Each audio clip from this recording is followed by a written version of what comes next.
Hello, everybody. Welcome to this Wild Weasel AMA live with Starbaby Pachuca. Welcome back if you're a returning visitor. Welcome if you're a new visitor. Starbaby, good to see you again. Hey, great to be here. We were talking earlier in the week because we've pre-recorded some episodes, and I'll get to that in a minute. And I observed that the audience, at least, hasn't seen you on the channel since June. And I've had many requests to bring you back. So it's good to see you again. I'm sure they'll be happy to see you. But the question on my mind was, have you missed us? Oh, absolutely. I've missed you terribly. Yes, in fact, I've got measurable ego shrinkage. I've got this little caliper whereby I can measure my ego at any given time, and it's just definitely been shrinking without this kind of exposure. That's why all those requests you got for more Starbaby, they were me. Well, I know you're not big on small talk, and I know people aren't big on listening to me talk. So let's get you talking as quickly as we can. Before we do that, though, I would like to just say a few things, make a quick update on the channel, let people know what's going on with the channel before we get cracking. So bear with me, Starbaby, and hopefully everybody at home will find this informative. First thing I need to do, you're timing me. First thing I need to do is say thank you. So there is a team of people who are ever present on the Discord channel, who are present tonight, for me at least today, on this live stream, who are helping it to make it happen. So I've got Scotty, who's effectively the CTO for 10% True. He runs the Discord channel for us. He's helping with the questions. He's in the live chat tonight. He is going to take your questions and he's going to put them into a Word document, which I have access to, and which, so Starbaby has seen all the questions that have come from the Discord, but he won't have seen the questions that are coming through unless he's not paying attention to what he's saying and he's reading the live chat instead, which actually I wouldn't put it past him to be able to do that, but he won't have sight of those questions. But Scotty will take those and put them into a Word document, and I will read them out and put them to Starbaby later on in the podcast, in this episode. So Scotty, thanks very much. Deadlow is our ever-present night watchman, if you will, on the Discord. Making sure that everything runs smoothly and that everything is in accordance with the standards that we expect. So Sedlow, thank you for doing that.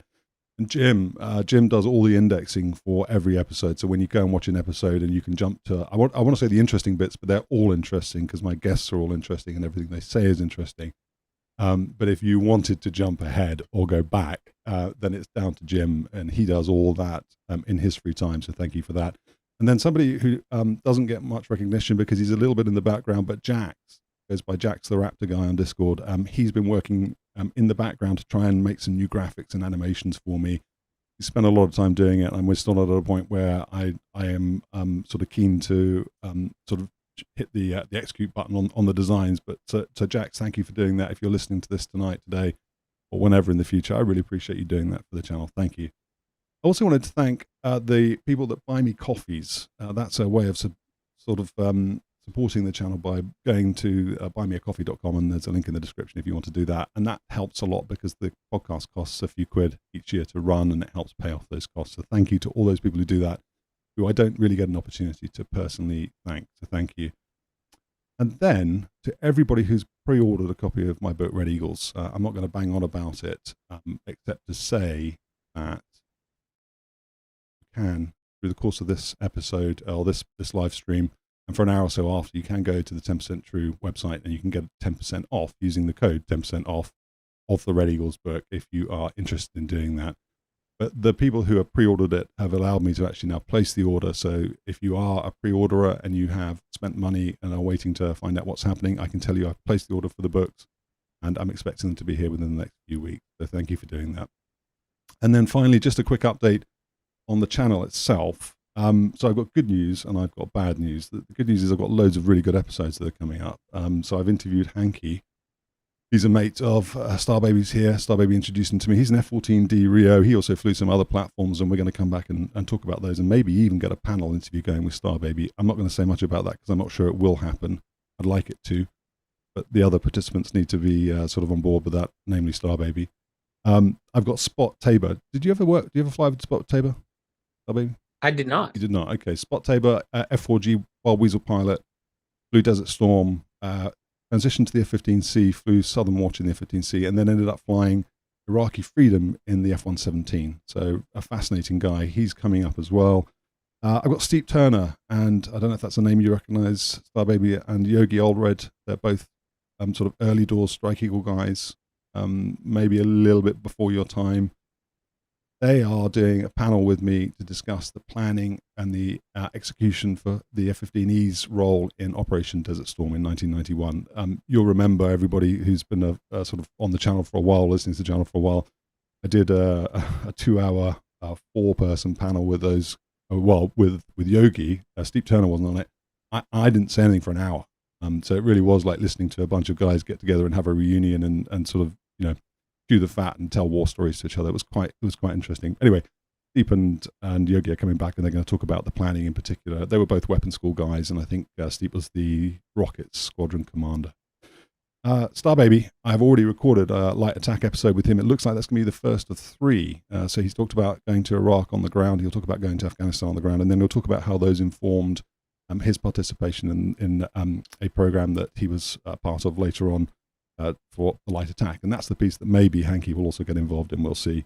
And then in December of last year, we pre-recorded a Starbaby BrevityCom Star Wars special, and that's got to go out as well. So that's been recorded. So these are all coming up. These are all to look forward to. That's the good news.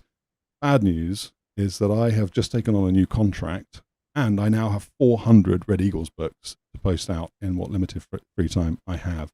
So my output on the channel is going to be throttled for at least the next couple of months. I'm not saying that nothing will happen, but I'm not saying that anything will happen. So if you don't hear from me, nothing gets published. Don't worry, I haven't gone away. I haven't lost interest. Those things are coming. I'm just spending my time honoring my commitment to people that have bought the book to make sure they receive the book, and honoring my commitment to my employer to make sure that I do a good job for them. However, if you are not happy with the fact that there is a dirge of good material, good podcasting material coming your way, go and check out Safe on Deck podcast. That's somebody who is on the Discord channel. He's a fantastic interviewer. He actually doesn't want publicity, so he might not thank me for telling you to go and see his stuff, but we'll put a link in the description, and maybe not now, but probably towards the end of this live stream or after the live stream, or come on to the Discord group and join us, and you can interact with Antonio. That's his name. He's a Navy pilot, and he does fantastic interviews. So go and check out Safe on Deck podcast, and if you're missing the channel, do that. Right, that's it from me. Oh, baby, you ready? I am ready. Okay, the plan here, just so everybody at home knows, is you've got the opportunity to put your questions into the chat. Scotty's going to put them into the Word document. We're going to start with the questions that were pre-placed into Discord. I've got about 2 hours, and then I need to hit the kill switch. So I think everybody will get an opportunity to ask a question, but let's get going.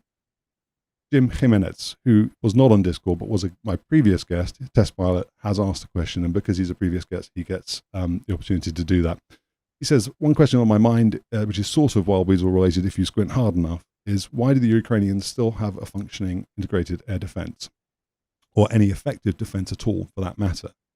Going into the war, I think most analysts thought that the Ruskies were going to gain air supremacy as first order of business.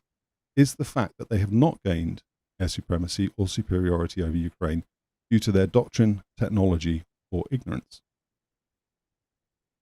Yes. So I actually wrote an article about this on War on the Rocks called Amateur Hour Part 1. And it's about the Russian application of air power in general. And the Russians are not, they do not have a Western historical background for the use of air power. When it comes to the Second World War, and it comes to the wars that they have fought afterwards, their application of air power on the battlefield is flying artillery. They do not do close air support. They really do not do SEAD. They did not do strategic bombing in the Second World War. And I think I've mentioned this before, but I thought this was a joke when I first found it out. Their major strategic victory trying to bomb Germany's industrial capacity was to damage a sausage factory, which is probably a war crime, really. And they have no background in air power that doesn't involve airborne demolition or just using it like it's airborne artillery. So they had some planning elements of a SEAD campaign, and that they clearly knew to target fixed radars in the opening hours, but they don't really have a weaseling capability or defense suppression capability, and they never have. They've had the ability to shoot anti-radiation missiles. And that's one of the things I think will come out of the AMA, because I'll mention it in other questions. Weaseling is not pointing your harm in the direction of a hostile emitter and pressing the red button. Okay, that is not weaseling. That is shooting harms. And there's a vast difference between the two. So the bottom line is the Russians don't have the air campaign planning expertise because they've never done an air campaign and they've never had people learn how to plan. They don't have the execution capabilities. They built electronic warfare aircraft, but not quite like we did. And for example, like the Reichstag AV, which is their primary jamming asset from an airborne jammer capability, that's in a helicopter. That's in a modified Mi-8. So it's really designed to do battlefield support more than it would be air defense suppression in the way that the Westerners do. So bottom line is Russians are the wrong guys to look for if you want to see a seed campaign.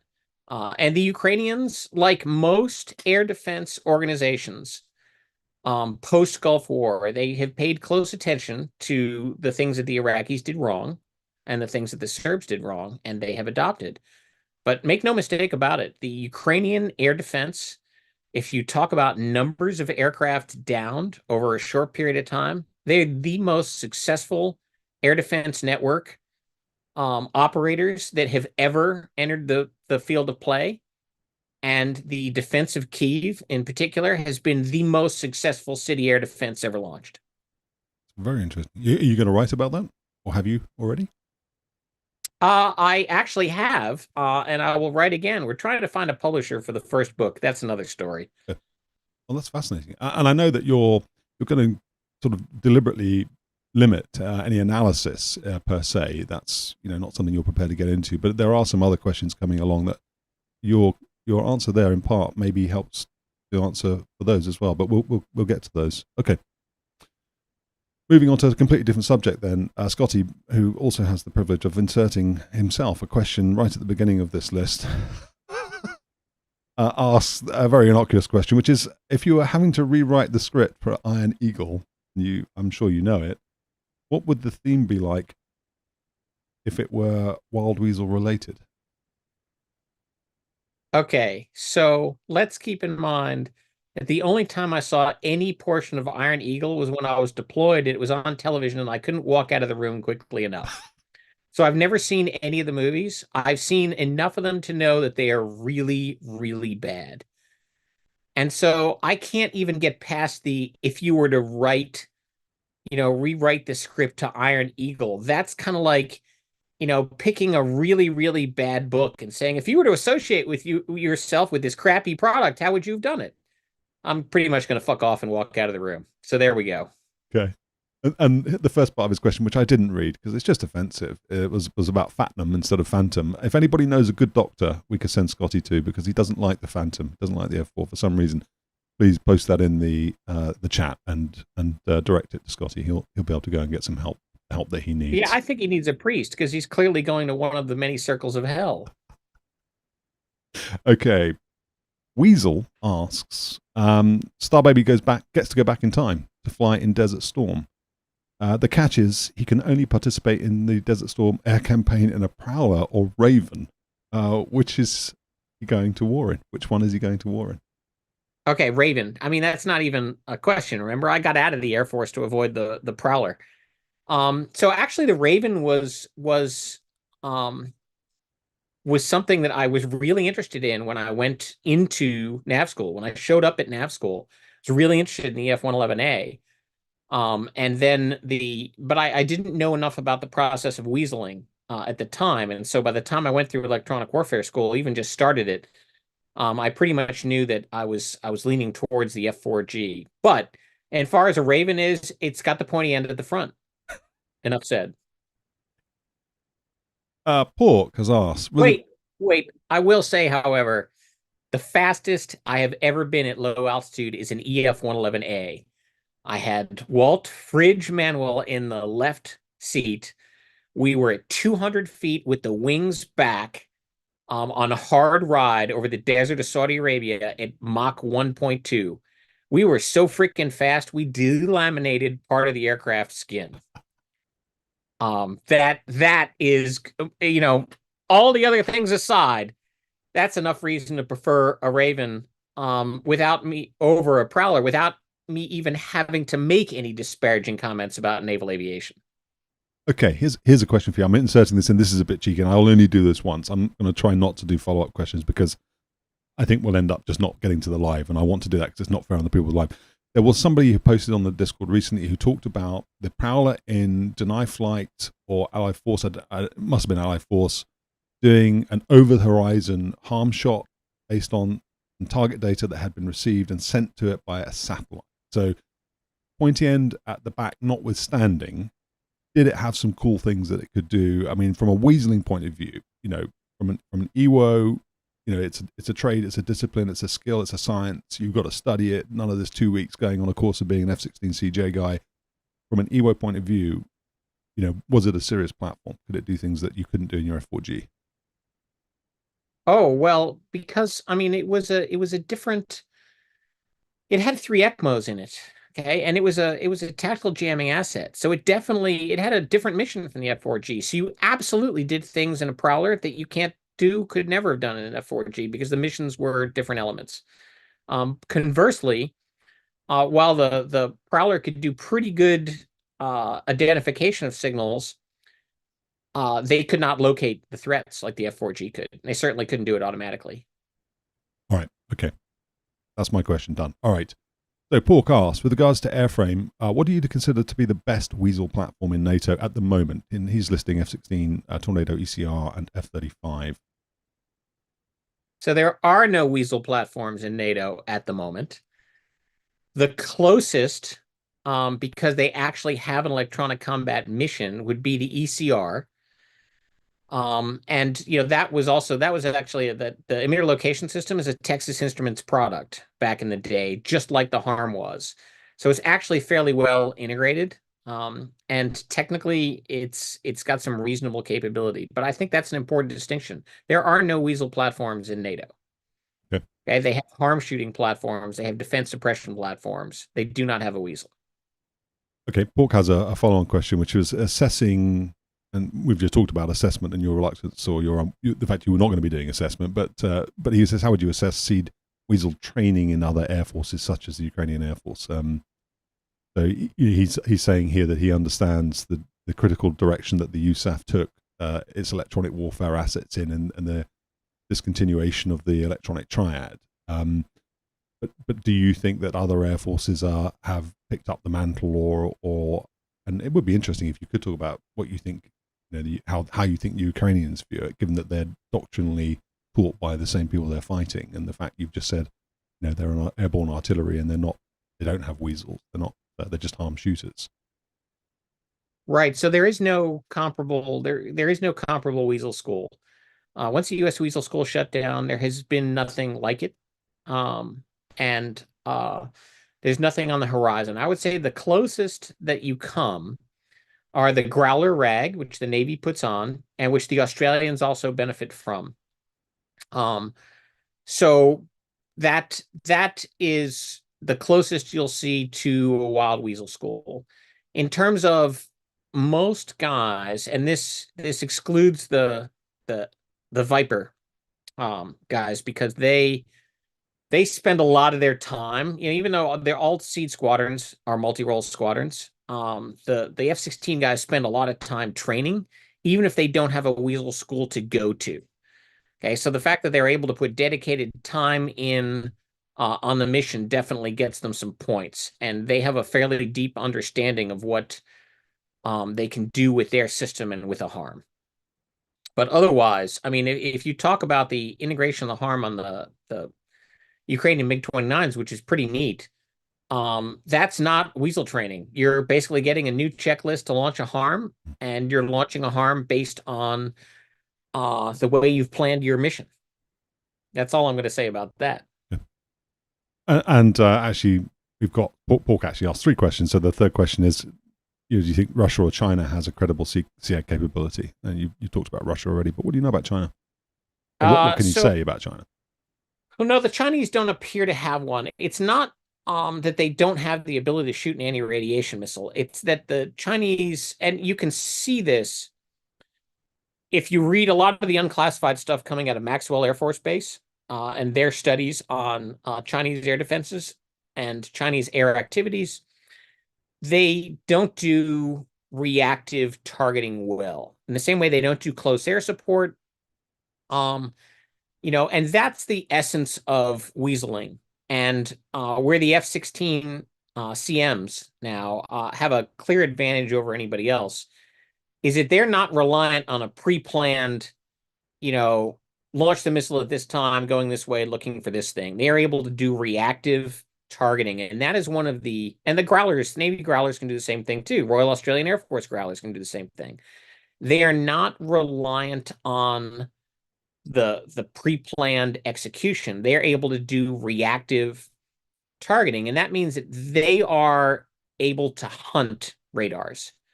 And that is one of the key distinguishing items. Now, of course, I say, you're not weaseling if you don't have an EWO in the back. And as minority of you that might be, I'm sticking with it. You're really not doing weaseling unless you have an EWO in the back. But the school, as far as the best you'll see, I think, is the Navy RAG. Snort has asked, what's the most unusual ground target or air target you've tracked? I'm assuming this is an F4G because it's a Wild Weasel AMA, but I suppose you could expand it to the Strike Eagle if you wanted to. And is there an awesome Starbaby story to go with it? Okay, so that's an interesting question. That's almost like it's the UFO question. Now, I can't really ask that from an air target perspective in the F4G because our radar sucked, remember? So I'm not likely to see anything unusual, but ground target. So one day, there I was, flying with Bat Cross in the front seat. We are blasting across low level in Wales. We're number 2. It's a new flight lead. Bat up front is the ops officer. I don't even remember who the new flight lead was. Two ship flight lead. He's leading low levels around, which is just exactly what you want to do as a 2-ship flight lead, right? Is you want the number 2 guy to be 2 instructors with, I don't know, at that point, 3,000-4,000 hours between them. Yeah, that's not what you want. But there we were. And we're blasting across Wales at 500 feet, certainly no lower than 500 feet because that's the minimum. And for anybody that lives in Wales, we assiduously avoid Welsh cultural festivals in the summer, not only for our respect for Welsh culture, but because we're threatened with grounding if we overfly them. Anyway, we're going along, and I hear this call on guard, and it's like, Mayday, Mayday, Mayday. Now, that gets your attention in a heartbeat. And it is a Royal Air Force Hawk calling Mayday with a TACAN position west of Valley, which puts them over the Irish Sea. And I'm like, damn. And we do nothing. We're flying to low level. So I get on the radio to the flight lead. I said, did you hear that? And he comes back, hear what? And then it comes again. Mayday, Mayday, Mayday, ejection. And the guys are punching. And it's like he has guard off. So Bat takes the lead. It's like, I've got the lead on the right. Bang, we pop out of the low level. We start heading west of Valley, and we call the Valley Tower and say we've got 2 Strike Eagles on board, radar, moving target indicator, infrared, and we have 2 hours of playtime. So we're pretty fat on gas, and we've already done the math. We're going to land at Valley. Yeah, because Bat up in front, he's the ops officer. I don't need to ask anybody if we can divert and land at Valley if necessary. We got it right there, so we're in. So we pop out over the North Sea, and sure enough, we got guys in rafts. Yep. And so we pick them up, and we stay well clear. We set up an orbit. We find both of them, as I recall, because I'm working the targeting pod. But it may be that we actually found both of them in the forward-looking infrared, and Bat manually handed me off the targeting pod, and I mark them so that I can always return the pod. And we watch the helicopters come in and pick them up. So the guys, the helicopter guys at Valley, man, they must have had the rotors turning by the 3rd day. And they were out there in a heartbeat, and they picked the guys out of the raft. So the most unusual and the associated Starbaby story is tracking a couple of Royal Air Force aviators in rafts floating in the Irish Sea in a Strike Eagle. It was it would have been extremely unprofessional. Any temptation to go down and do a little low-level flyby while they're in the raft, keep number 2 up high to keep an eye on them, and you go down and just let them know you're there. Not even remotely, because we got a helicopter inbound. So we established an altitude deconfliction with a helicopter before they cleared Valley's airspace. Yeah, we're professionals. We're not Royal Air Force. I should say Royal Air Force Phantom guys. That's what I should say. I'm here to ask questions, not to provide comments. So, all right. Okay. Randy asks, I'm curious if Starbaby could give some info on how weasels would operate in large numbers. This is a great question. I've never thought of it. So thanks, Randy, for doing my work for me. Recently, I came across a Society of Weasels website, which had some info on Desert Storm. Well, I can put this question to Spot when I talk to him later on next week. And he had lineup cards and maps and such. In it, there is a package of 20 Weasels or SEAD aircraft ranging from F-4Gs, F-111s to EA-6s. So what are the challenges of working in such a large package? And would there be some kind of target deconfliction plan amongst the flights? Or would it be considered no biggie if multiple harms are all sent at the same target? And I think somebody tried to answer this and you said these are good thoughts, but I'll tell you on the air, mate. So now's the time. Right. So I think the largest number of seed assets that I've been involved with on a combat mission was 11 different aircraft. And I, in fact, was not one of the seed assets. I was as I recall now, when I was a deputy mission commander with Cowboy Hughes as the mission commander. So in the first place, you're operating as 4 ships. Okay, in terms of F-4Gs. And what you would normally have is you would have a seed commander. And the seed commander is the guy who's going to work the seed plan, and everybody's going to work it together because everybody brings their own expertise to the table. Although in a pinch, and like in Desert Storm, where all you have is low quality secure telephones and a secure fax, that coordination can be that ideally should have been built years prior. Okay, so the coordination is built years prior to Green Flag, which used to be the electronic warfare flag, or at red flags, or at exercises in Europe, whereby you can get to the point where you can tell a guy to be there on time, here's his assignments, and give him the routes and the altitudes that the strikers are running, and that ought to be enough. But it's better if you can actually have some exchange of data.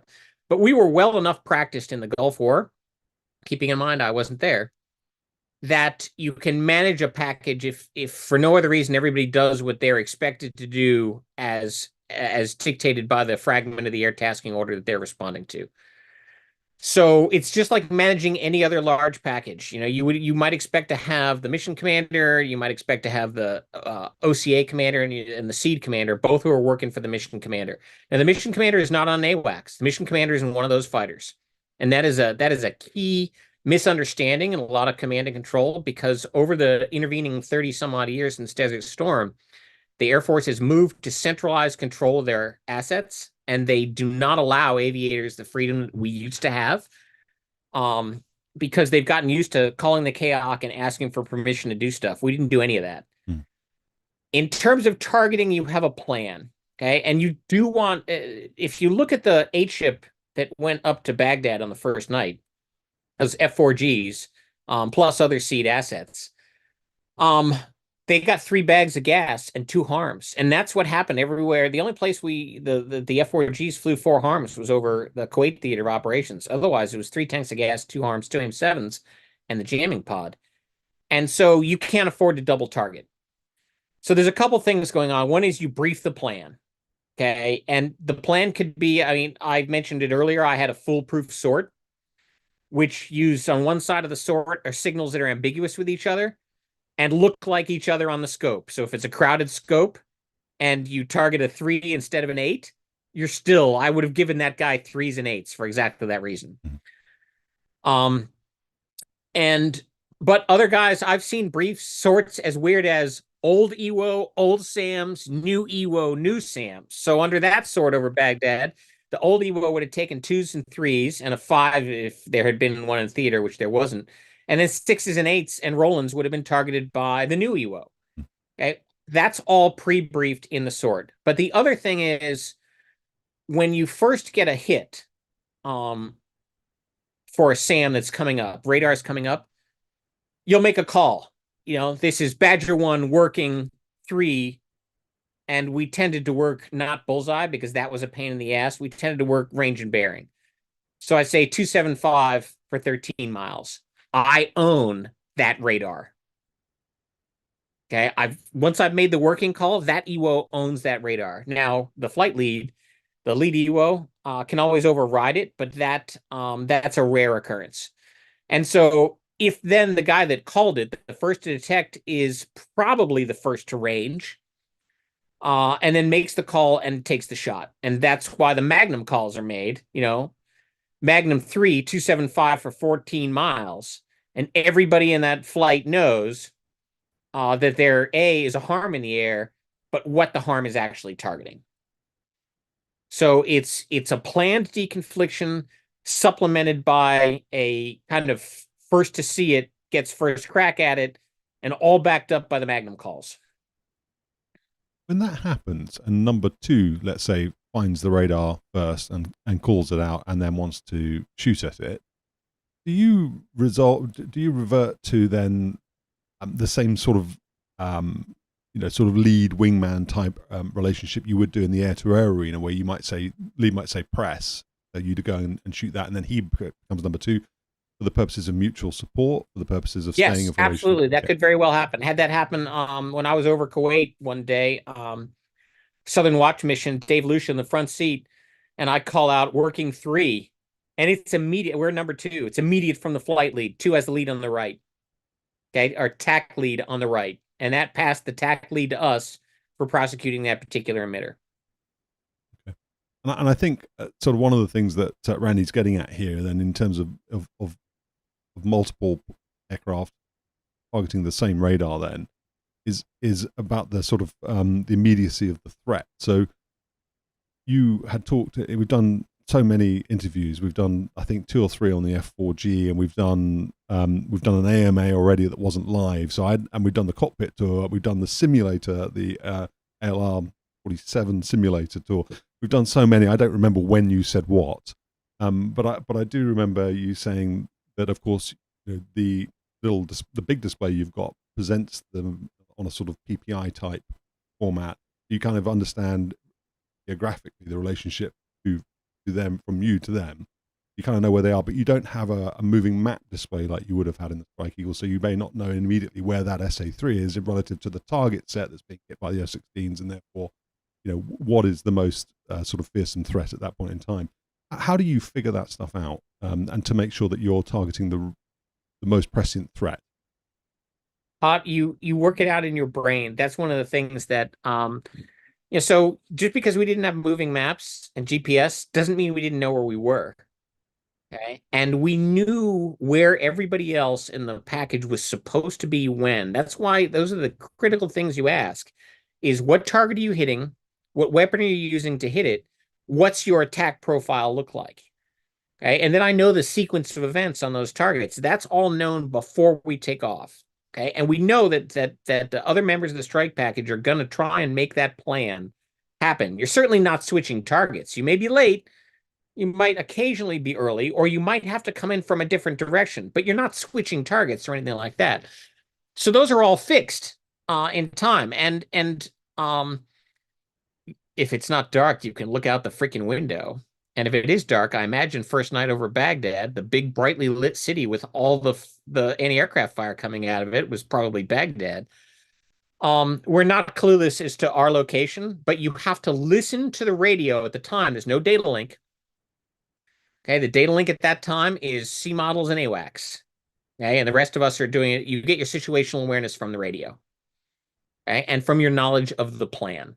And so you're always trying to take a threat, take the threat that is the most pressing to the guys. So that same SA-3 that I just called at 13 and 14 miles, the notional SA-3, if I'd pick that up at 78 miles, yeah, I could work him all day long, but he's not a problem. Okay. There's an interesting question here from Aeronarp, who's saying, what method was used to prevent electromagnetic spectrum fratricide between standoff jammers like compass call ravens and receivers on the F4G E3 and EA-18? Okay, so this is a great question, frequency deconfliction. In most cases, because this is not non-directional jamming, okay, your support jamming is directional. And so you are, like, for example, if I'm in an F4G and I have an F-111 behind me jamming a threat that's in front of me, if on a rare case I see that jamming, smart jamming, it's going to show up in the wrong direction. It's going to show up behind me where the 111 is and not where the airfield target is. But in terms of spectrum deconfliction, that's done all the time. There's a spectrum management effort that is part of the air tasking order, is part of combat plans. It's part of the airspace coordination. That's all built beforehand and it is maintained regularly. It happens in peacetime all the time. So, for example, you, as a jamming guy, you might be assigned multiple frequencies that you cannot jam.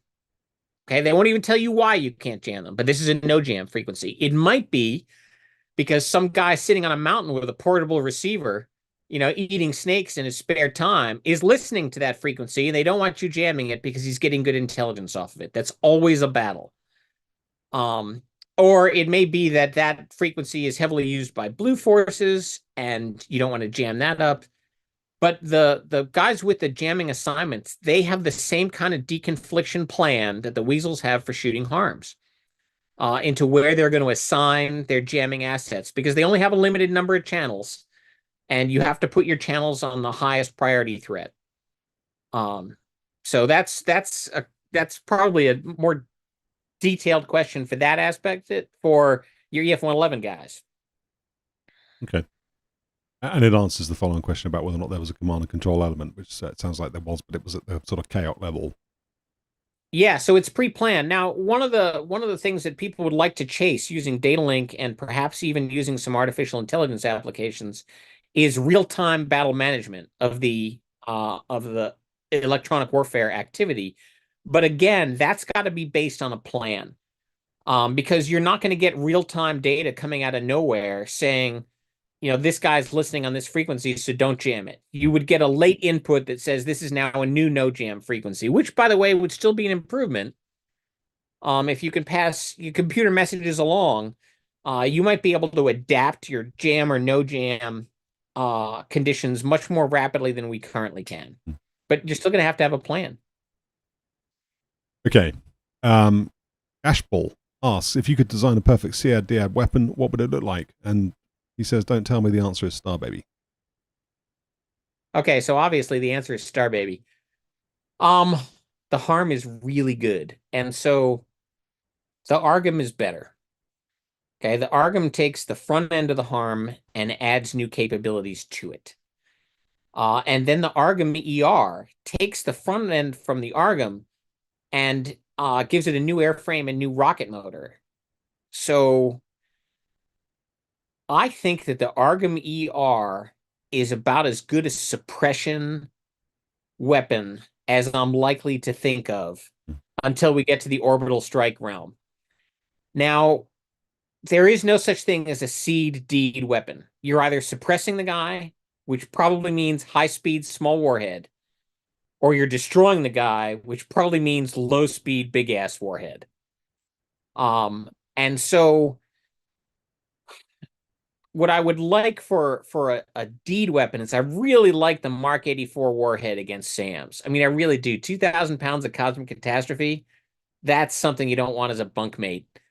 And so it would have been an AGM-130 that was smarter, that was fire and forget. And of course, you always want more range. So I'd want more range. But a 2,000-pound warhead that could reach out and touch somebody, that moves at a reasonable clip, high subsonic, and is capable of solving the end game terminal guidance problem itself, that would be my destruction weapon of choice. Forgive my ignorance, I'm not up with, I should be, but I'm not up with the designations, but isn't JSOW or JASM, don't either of those fit the bill, AGM 145? You can They got a little turbojet engine in them. They're a bit stealthy. You can launch them from a long way away, and they've got a little camera in the nose that. Yeah, so I mean, I'm not going to talk about JASM capabilities, and I've only used JASM in the sim, but I think that's the position everybody else is in too. They've only really used JASM in the sim. Doesn't have a 2,000-pound warhead, and in other respects, it might fit the bill. That's maybe a little heavier than I'd want, but that's possible. I mean, I would want it to be cheaper, right? Because JASMs are ridiculously expensive. JSOWs are glide weapons. The Air Force has long since given up. Only the JSOW ER, of which there were only a handful built, like a couple of dozen, and that program was terminated. So that's out of the question. Okay. And the JSOW has a broach warhead, doesn't have a 2,000-pounder. And I don't remember what the warhead size on the JASM is, but it's probably not 2,000 pounds of catastrophe. Okay.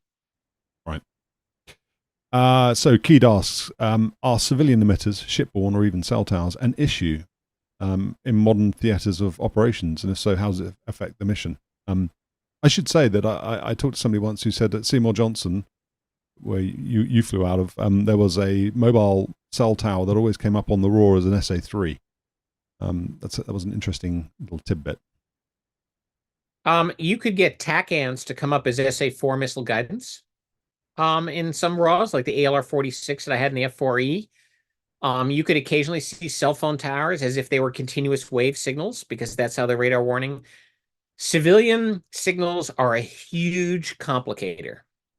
Okay, that's why it is so important to be able to listen to a signal for the EWO, and that's one of the things I just hit that over and over again, a capability that's been lost. If you can listen to a signal, you can sort a lot of things out.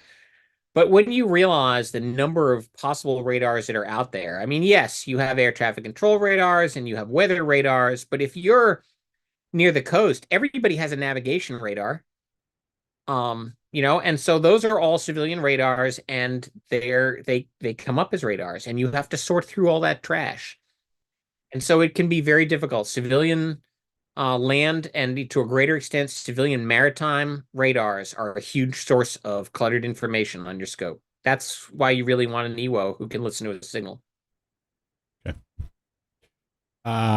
Gringo has asked a question that isn't AMA related, Wild Weasel AMA related. I'll ask it, and you can decline to answer it if you want, but it's, have you got any good stories about your time on the F-16 squadron?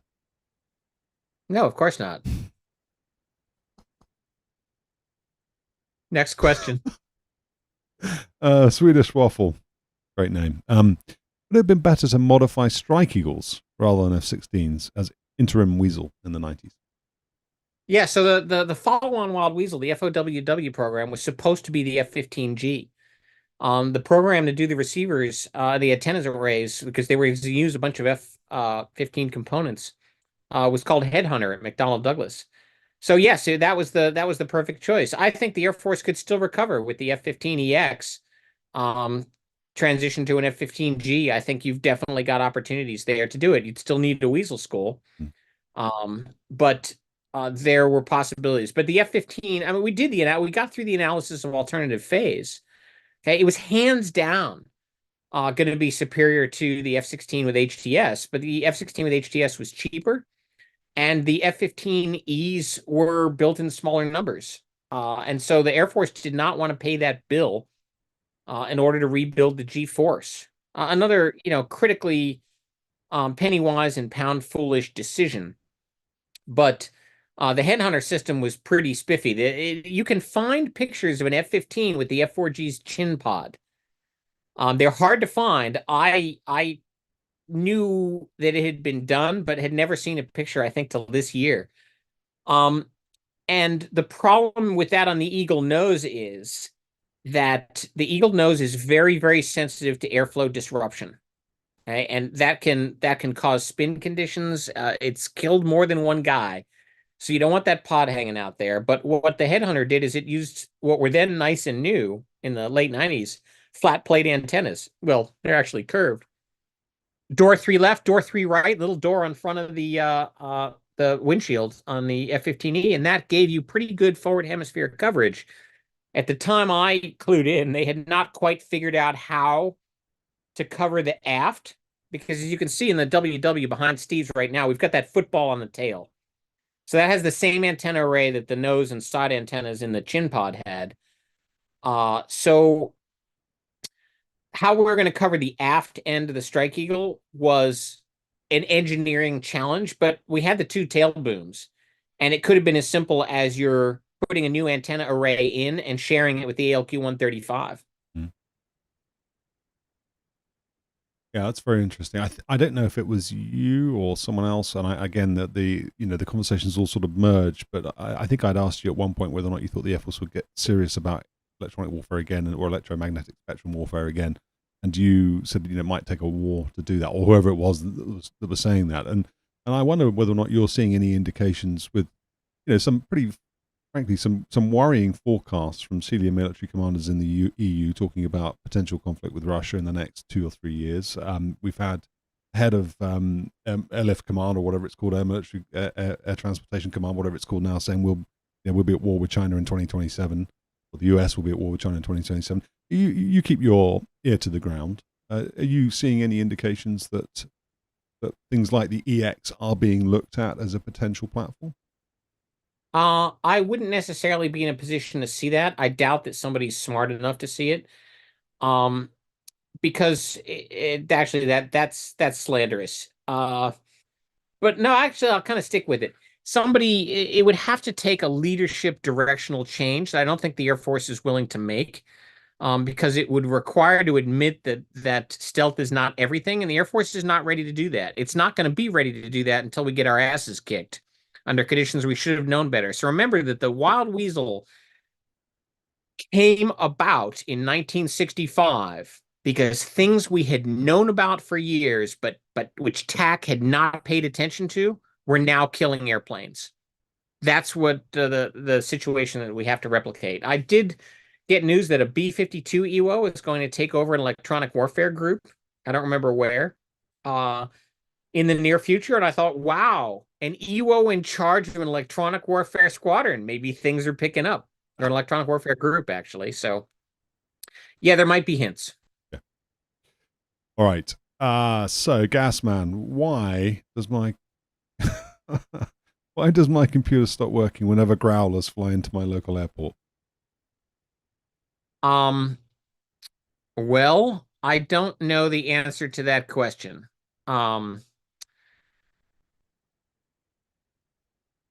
Maybe I want to make a comment about the non-awesomeness of naval aviation, but I can't actually put that particular slam together. So no, I don't know why. Okay. Get your computer fixed. Or what I will say is, it wouldn't happen if it were a Macintosh. Get a real computer. Full of controversy tonight, the live stream. Okay.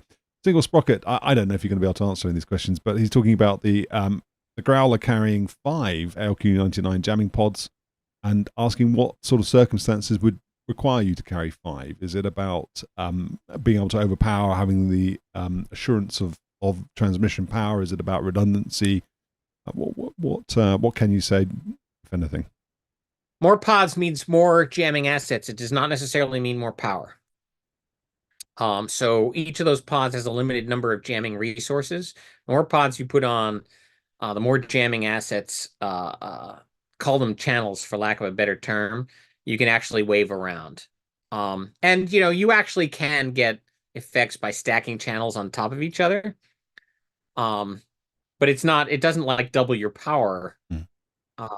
In terms of that's oversimplification. Multiple allocation of jamming assets on the same channel may not get you a multiplication of the effects you were expecting. But in the case of the Growler with 5 pods, you better hope that whatever they want to jam is within 5 minutes flights of the carrier, because that's all that gas they're not carrying and all that drag they've just carried. I mean, I can't imagine flying a Growler with 5 pods. That's got to be, the most emasculating experience for people in a fighter airframe, and I'd say that the airplane probably handles like a pig. I which is had a shame. I had read, I don't know whether or not it's true, but I had read that the Navy kind of screwed the pooch because they used up the fatigue hours of the Growlers by doing loads of BFM early on in its history, and now they do fly the airplane in fairly. This is what I'm told. They're in fairly sedate situations where they're not pulling more than a couple of G, and then it's a pretty uninspiring mission now because they've got to reduce the number of Gs they put on the airplane. I don't know if it's true, but there we go. So Yep, I have no idea. fits. Okay.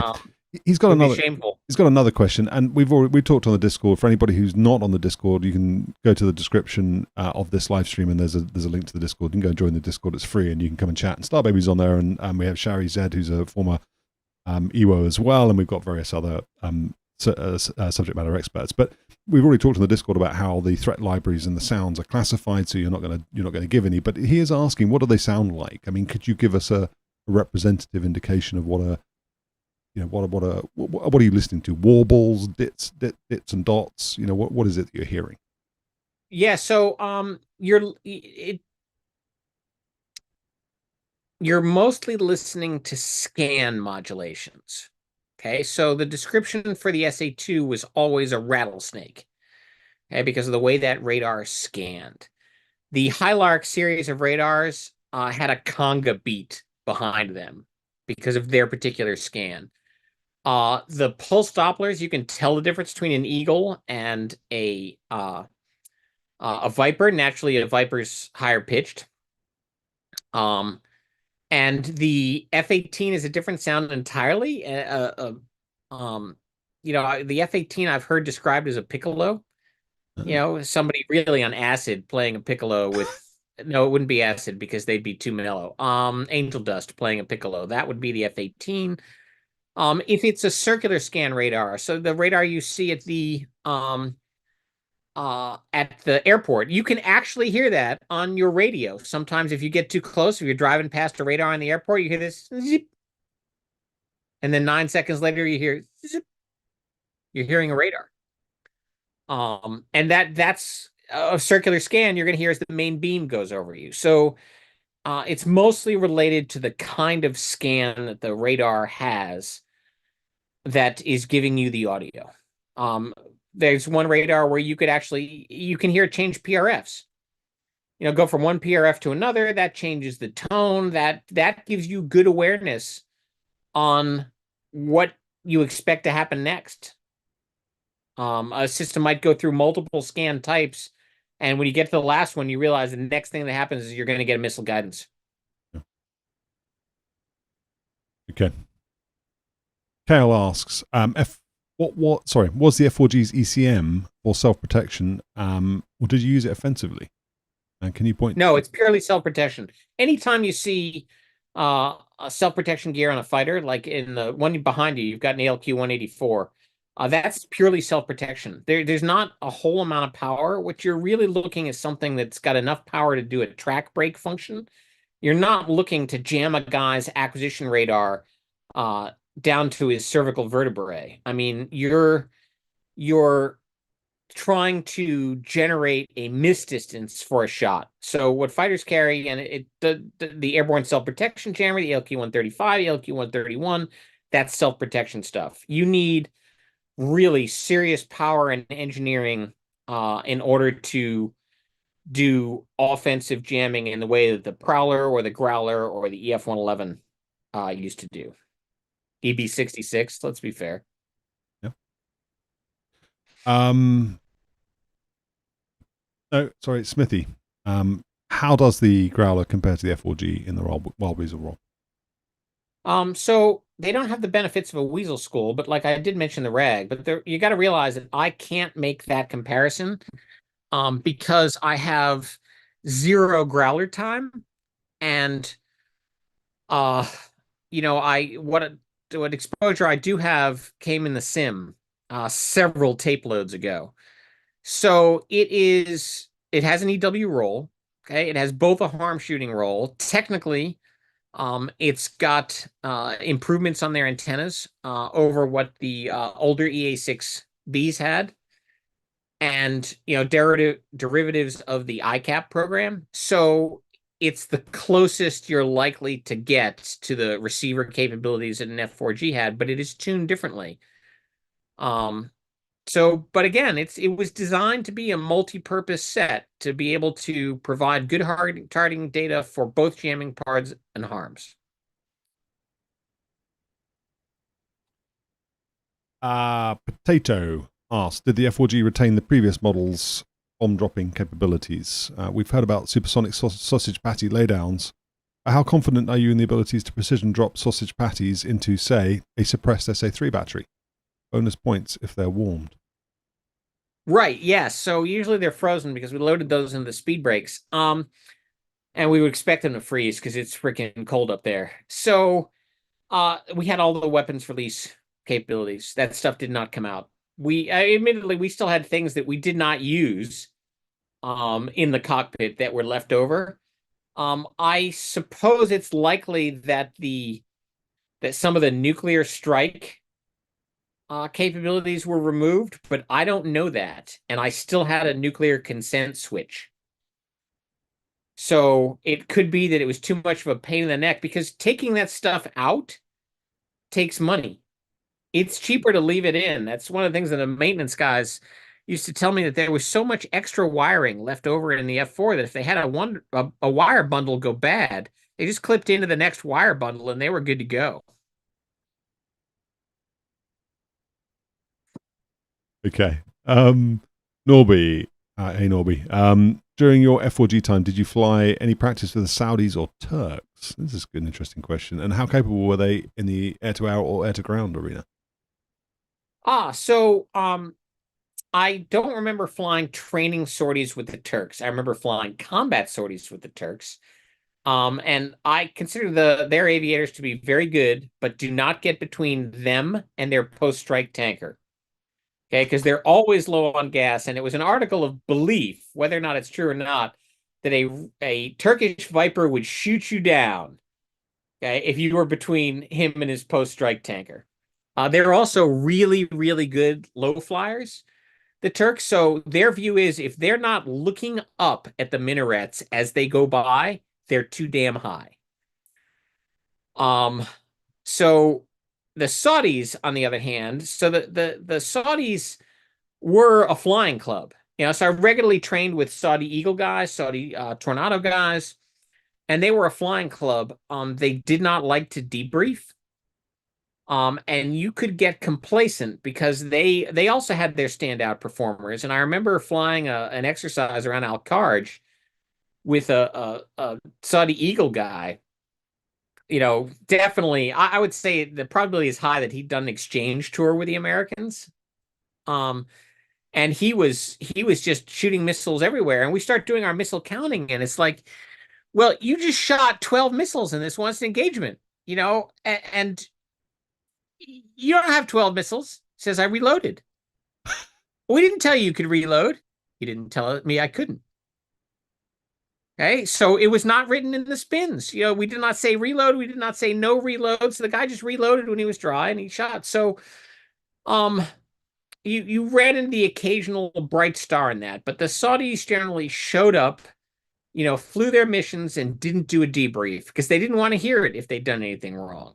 Okay, in this case, we have a Saudi pilot in the debrief because he's just waxed everybody because he's got more missiles than anybody else. And he shows up for the debrief. Combat-wise, the Saudis have always been an embarrassment. There you go. All right. Yeah, would be interesting to do a dedicated episode on people who've done exchange tours with the Saudis, but I think I'd end up in a lot of trouble. So won't be doing that. Well, so they won't. They're not going to say anything bad about the Saudis for fear that they'll be kidnapped, chopped into little bits in an embassy, and flushed down the toilet. They'll be invited in for an interview, never to reappear. Okay, all right. Doc is building an F4G, same as me. I'm building an F4G. So this is interesting for me too. I was wondering what the correct loadout would be for Desert Storm or Northern Watch. Harms, Mavs, 3 tanks, AIM-7, ALQ-119, ALQ-131. What did you carry when? I know you didn't do Desert Storm, we know that, but when you pitched up at the back end of it, and then when you did your stuff out of Incirlik, what were you carrying?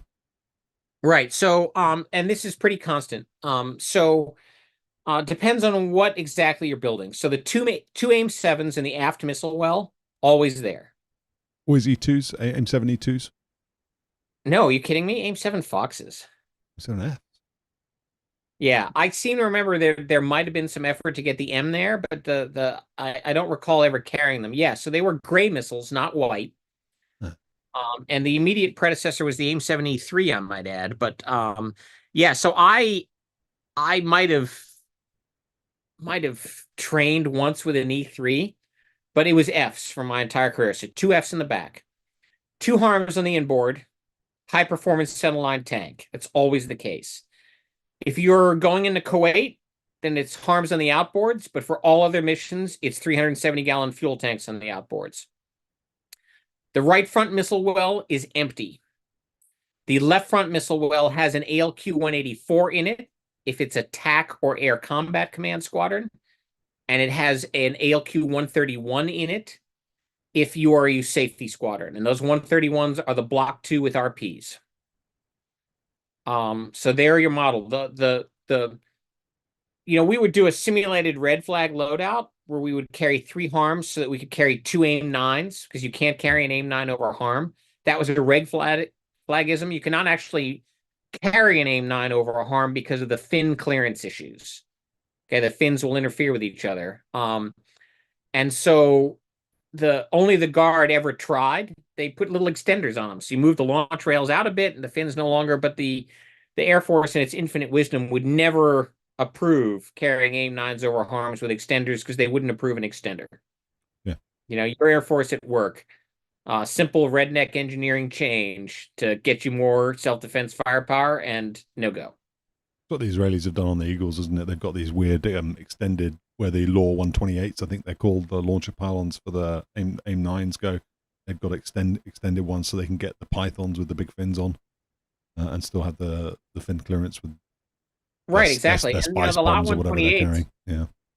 The Lot 128s are multiple purpose launchers as well. But yes, extend them out. The Air Force was then very uptight about it. It was virtually impossible to get any late changes to the F4G that weren't software. In fact, I'm trying to think if I remember any after the APR-47. Why not stick another AIM-7 in that empty bay in the front right then? I asked that question a lot, and the answer was always, we could, and it just defaulted to, but we don't. I don't think people really believe you're going to need that third AIM-7, even though it actually would have reduced our drag index. And Jim Eukin, our last Weasel squadron commander, wanted to actually pull the ECM pods or move them to the right front missile well, one or the other, and put paved spike pods in the left front missile well. But the left front missile well, because it had an adapter in it, is a semi-permanent. But the way the ECM pods are sorted out, like I said, was by command. You say if you use the 131s, and TAC/ACC used 184s. Okay. I lost you there for a minute, but I think we got the gist of it. So okay. Is it possible? Pooled is asking. Pooled H18. Is it possible to make a good pen escort jammer a good Weasel, or vice versa? So F-111 penetration escort jammer. Could you turn that into a good Weasel? Could you turn the F4G into a good penetration escort jammer? So you could not really have turned the F4G into a penetration and escort jammer, because you'd have ended up with no gas, right? You'd have had to, like, say you put 99 pods on it and the gear to run that. On the outboards, you've had no fuel. Though the EF-111, only 3 of them, I believe, were ever wired for harms. That's data from Shari. And their receiver array, again, was not optimized for location. But here's the bottom line on that, because remember, the Growler has all this capability. If you're throwing electrons out on the air, you are to some extent suppressing the sensitivity of your own receivers because of the electromagnetic interference. So if you want to see well, you don't jam. And if you want to jam well, you have to accept limitations on what you're seeing. That makes sense. Okay. Then I think there was a follow-on about F-15G, but you've already discussed that anyway. Okay. So Gorio is asking, if the US Navy and US Air Force were put to max effort into rebuilding SEAD or SEAD units, as they were in the Desert Storm days, what would be the hardest part of regaining the institutional knowledge that has been lost? And what would be the hardest part in regaining hardware? So you would have to get new hardware. And the hardest part on the new hardware front is that you no longer have the expertise to write the requirements for it. We've seen this consistently in that some of the requirements for new systems have been dropped because the people that write the requirements don't have the knowledge they need to write good requirements. As always, the hardest part is going to be the human element. And so it's going to start with a requirements problem, because if you don't know how to do the job, you don't know what tools you need for the job. And so who's going to do that? And then when it comes to instructing, who are you going to get as your instructors? Because you really want somebody that has done this before. It's one of the huge advantages the F4G had, is that, you know, we had that long line of EWOs that went back to guys that flew the F-100F. Certainly guys that flew the F-105 Fs and Gs. You know, I flew with guys as a student in the Weasel school. And in the FTU, I flew with guys who had flown in Vietnam, both F4s and F-105s. And so we had a direct line to what had gone before us. That no longer really exists. So you end up trying to take your cues from multi-role guys who don't have that unbroken line, who have never worked with an EWO, who don't really have the electronic warfare suite that the older aircraft had, but the human element's what's going to be hardest. Okay, we are an hour in, and I do want to get to some of the live stream questions. So I'm going to ask one more, Starbaby, from the list, the pre-can list. Then I'm going to shuffle on to the live stream, see what's there, because Scotty's been busily adding it to the document. I'm not sure how much is there, but we'll see. The last question, for the moment at least, from the Discord then, was around Ukraine from Kale, and I know you're not going to do any assessment on the SEAD piece from a Ukrainian point of view, but he has asked a question about whether or not a manned fighter platform compares favorably, or whether or not a UAV swarm type tactic would compare favorably to a manned platform if you were going to try and swarm some of the Russian air defense sites. Right. Well, let me take issue with the idea of swarm, okay, because I hate this. It's a pet peeve. Swarming is a behavior. Okay, it is a behavior done by like ants and bees. If you have large numbers of flying vehicles, you have a high salvo size. You do not have a swarm. So there are no swarming UAVs that I'm aware of. There are large salvo sizes. And the short answer is you use whatever tools you have available to get the effect you need to get. Okay? And even if you had a whole bunch of low probability to kill squad devices, you're going to, if you have a lot of them, you're going to get some effect. I would say that it's always a general rule, if you're using multiple types of system in concert, that you will get better results. That's interesting. So you would describe them by reference to salvo size then? Yeah, because I'm a native English speaker, and the a swarming is a behavior, and it's become fashionable to describe large numbers of small drones as swarms. That's wrong. Those are large salvo sizes. Okay, let's go to some live questions. Do you want to take a break, Starbaby? You want to take 5 minutes? I am. I'm taking this is Red Bull. Okay, it's all the break I need, man. The win. All right. Just in case I bore myself. So live questions then. Thank you everybody for putting your live questions, Starbaby. I know that Alfred Churchill, I'm sure that's who it was asking questions before we'd even begun the live stream. So Alfred Churchill, I don't know if you're still on, but well done for doing that, getting in there first. I think you'd asked 3 questions, but let's just see what we can get, where we go.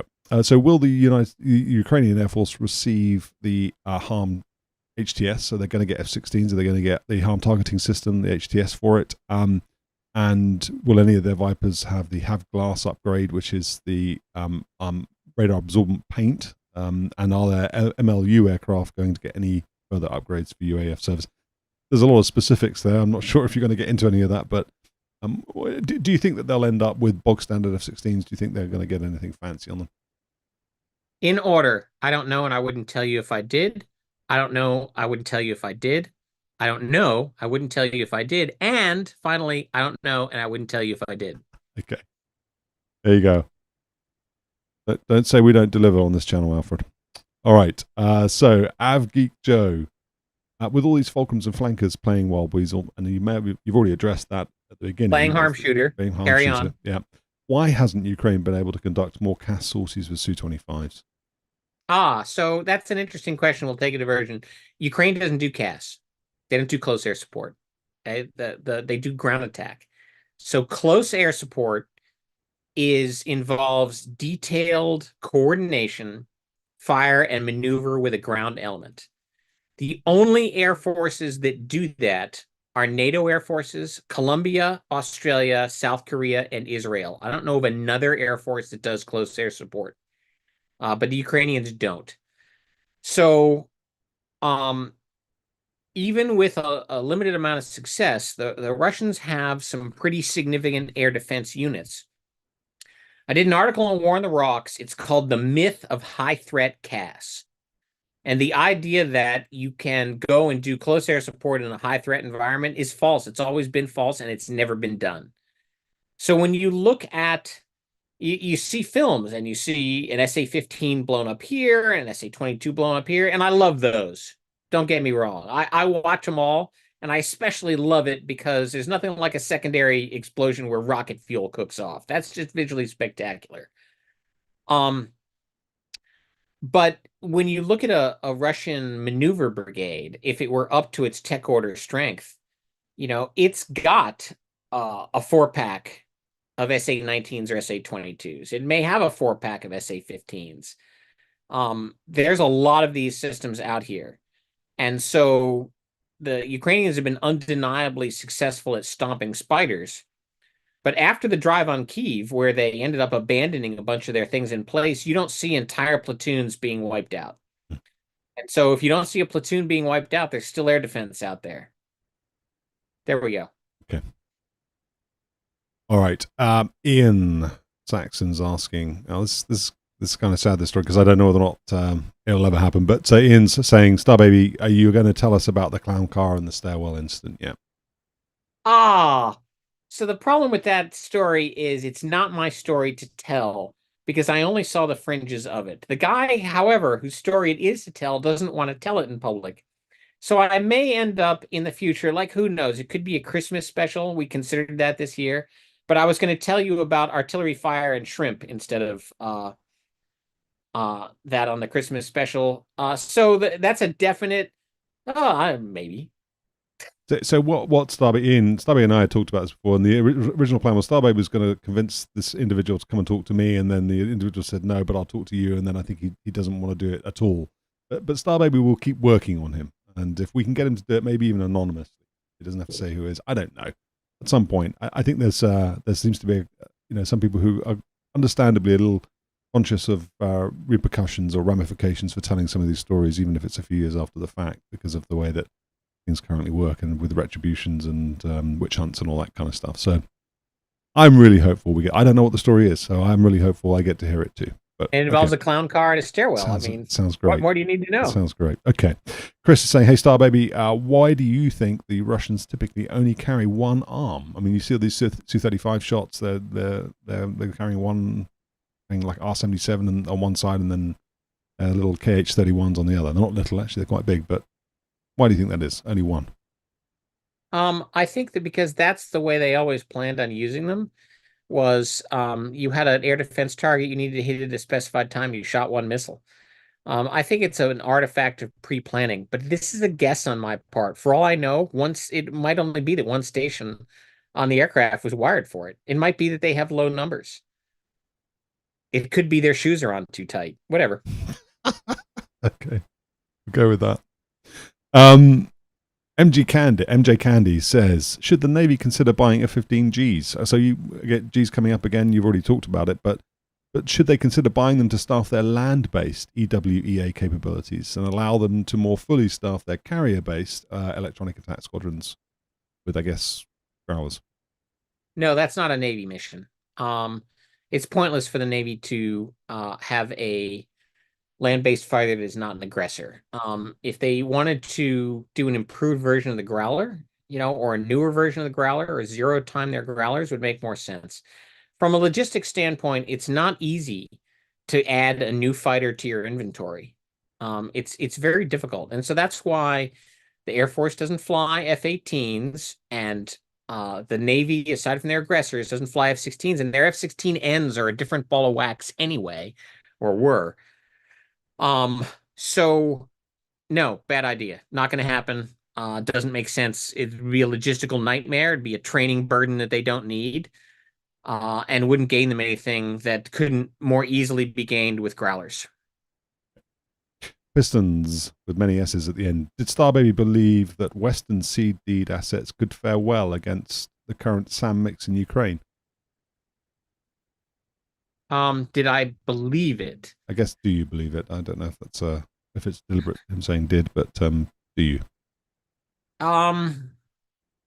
So as much as I denigrate the guys, from what I've seen open source on operations, I think that the Western seed and deed assets would rack up a lot of SAM kills in a very short period of time. Okay, follow on then. Having established that in certain scenarios, Taiwan Straits, as an example, logistics, having lots of weapons available to you to get past that first 24, 48-hour period, do you think that that would then be the major limfac from a Western point of view, making sure you had enough harms in theatre, enough, whatever it is you're shooting at them, you're taking out the systems with it? Are they going to overwhelm you by superior numbers? No, because that's not the part of the battle that matters. The Taiwan battle is a logistics battle. Okay, and if you don't get the forces ashore quickly, it's over. If you cannot get out of the urban coastal areas quickly, it's over. If you cannot resupply your first wave with your second wave of ships because you just lost them all in the first wave, it's over. It's not that that harms don't matter and that the missile battle doesn't matter. In the grand sense of scheme of things, but in a defense, and I've again written a couple articles on this too. Taiwan is the worst possible amphibious operations environment. It is like trying to take an amphibious operation and do a landing in Stalingrad, okay, in an urban fighting environment and expecting to win. All those nice little swimming infantry fighting vehicles that are going to come ashore from the Ro-Ro ferries, and they use up half their gas just getting to the shore, and they're out of ammunition in 90 minutes. Who's going to resupply those guys? Where's the second wave? So when you look at why amphibious operations fail, you can look at Dieppe, which failed because they tried to go into a fortified port. And they took almost 10,000 casualties within the first 12 hours, casualties including the POWs. And that's why when Normandy happened, a port was not directly assaulted. Mm-hmm. And that's why the mulberries came along, because it was believed after that raid that you couldn't assault a port. So what does everybody talk about? The Chinese coming into Taiwan, they're going to assault a port. That's crazy. And if they don't get the port intact immediately, everything's over but the withdrawal under fire. So the missile count, the number of harms, that's all great stuff, but that's ancillary. This is a logistics fight. All amphibious operations are a logistics fight. Okay. Alex Doherty had asked also about the model building and the loadout for the F4G. So Alex, I hope that Starbaby's answer will satisfy. Bartek 2000802 has one of the most advertised systems on the F-15EX is EPAWS, which is advanced passive, I don't know, electronic warfare suite system, whatever. So it's an electronic warfare system, isn't it? How does this system compare to the older TEWs on the F-15CE? And he says, greetings from Poland. Yeah, so it's a quantum leap above the LQ-135. By comparison, it's amazing, although there were some design choices made, again, for cost reduction that doesn't allow the system to reach its full capability. Those design choices could actually be reversed. I'm not going to go into specifics, but it is, as far as I'm concerned, it is almost the dream system that I tried to write requirements for the F-15E in the 90s. Very good. Okay, Dr. Mantis Toboggan. aside from Russia, since that's been answered, how do other countries, as far as I know, the UK and Israel are known for SEAD missions, how do other countries conduct SEAD missions? And do they have their own wild weasels? So yeah, the answer is nobody else has their own wild weasels. They may have their own arm shooters. The Israelis have done some interesting work. So the Israelis had a ground-launched strike, okay, which is not widely appreciated. They were the last users of the AGM-78 standard arm, Yeah. which was kept in their inventory for a while. They also invented the Harpy, which is a loitering anti-radiation missile, which the US Tacit Rainbow program failed. But I have not found any open source indication that a Harpy was ever used in combat. They do field the Horop, which is the follow-on to the Harpy, another loitering anti-radiation drone, and that has definitely been used in combat because it was used in the 2020 Nagorno-Karabakh War. So the Israelis have done very, very deep operations designed to do defense suppression, and they've been doing it for some time. But they are still a relatively small Air Force, even though an extraordinarily well-equipped one. And to my knowledge, they have no dedicated Wild Weasel units. I could be wrong because the Israelis not only don't tell anybody anything, but they deliberately obfuscate. So just like you wouldn't necessarily have known the Israeli army has tunnel rats, and they do, the Israeli defense forces could very well have a Weasel squadron and have successfully concealed that from everybody. And they would be the people most likely to sneak that in. The Israelis are well known for being able to get away with demanding things like source code. I remember reading or being told actually for the F-15S when they bought the Strike Eagle, their version of the Strike Eagle, sorry, F-15I, not S. They were given access to the source code. They've done the same with the F-35. I think they're the only nation that's bought the F-35 who have been given source code so they can do their own avionics and electronic warfare integration. It was interesting talking to somebody not too long ago who had flown with the Israelis, said that they're kind of, they've got a great PR machine. They sort of paint themselves as being these amazing, very talented aviators, but actually they're, don't want to say average, but they're not the big sort of fantastic, amazing sort of superheroes that perhaps people think they are. Do you have any inside knowledge or insight into their prowess in the electronic warfare spectrum? Things that you may have heard or seen. So I really have no particular insight that I haven't gleaned from watching their sales, their foreign military sales programs. Although, I will say I did see the Horop being used effectively by the Azeris in the Nagorno-Karabakh War. And so I'm going to assume, based on the products that are available, that they have an element of their military-industrial complex that is focused on defense suppression. Okay. All right.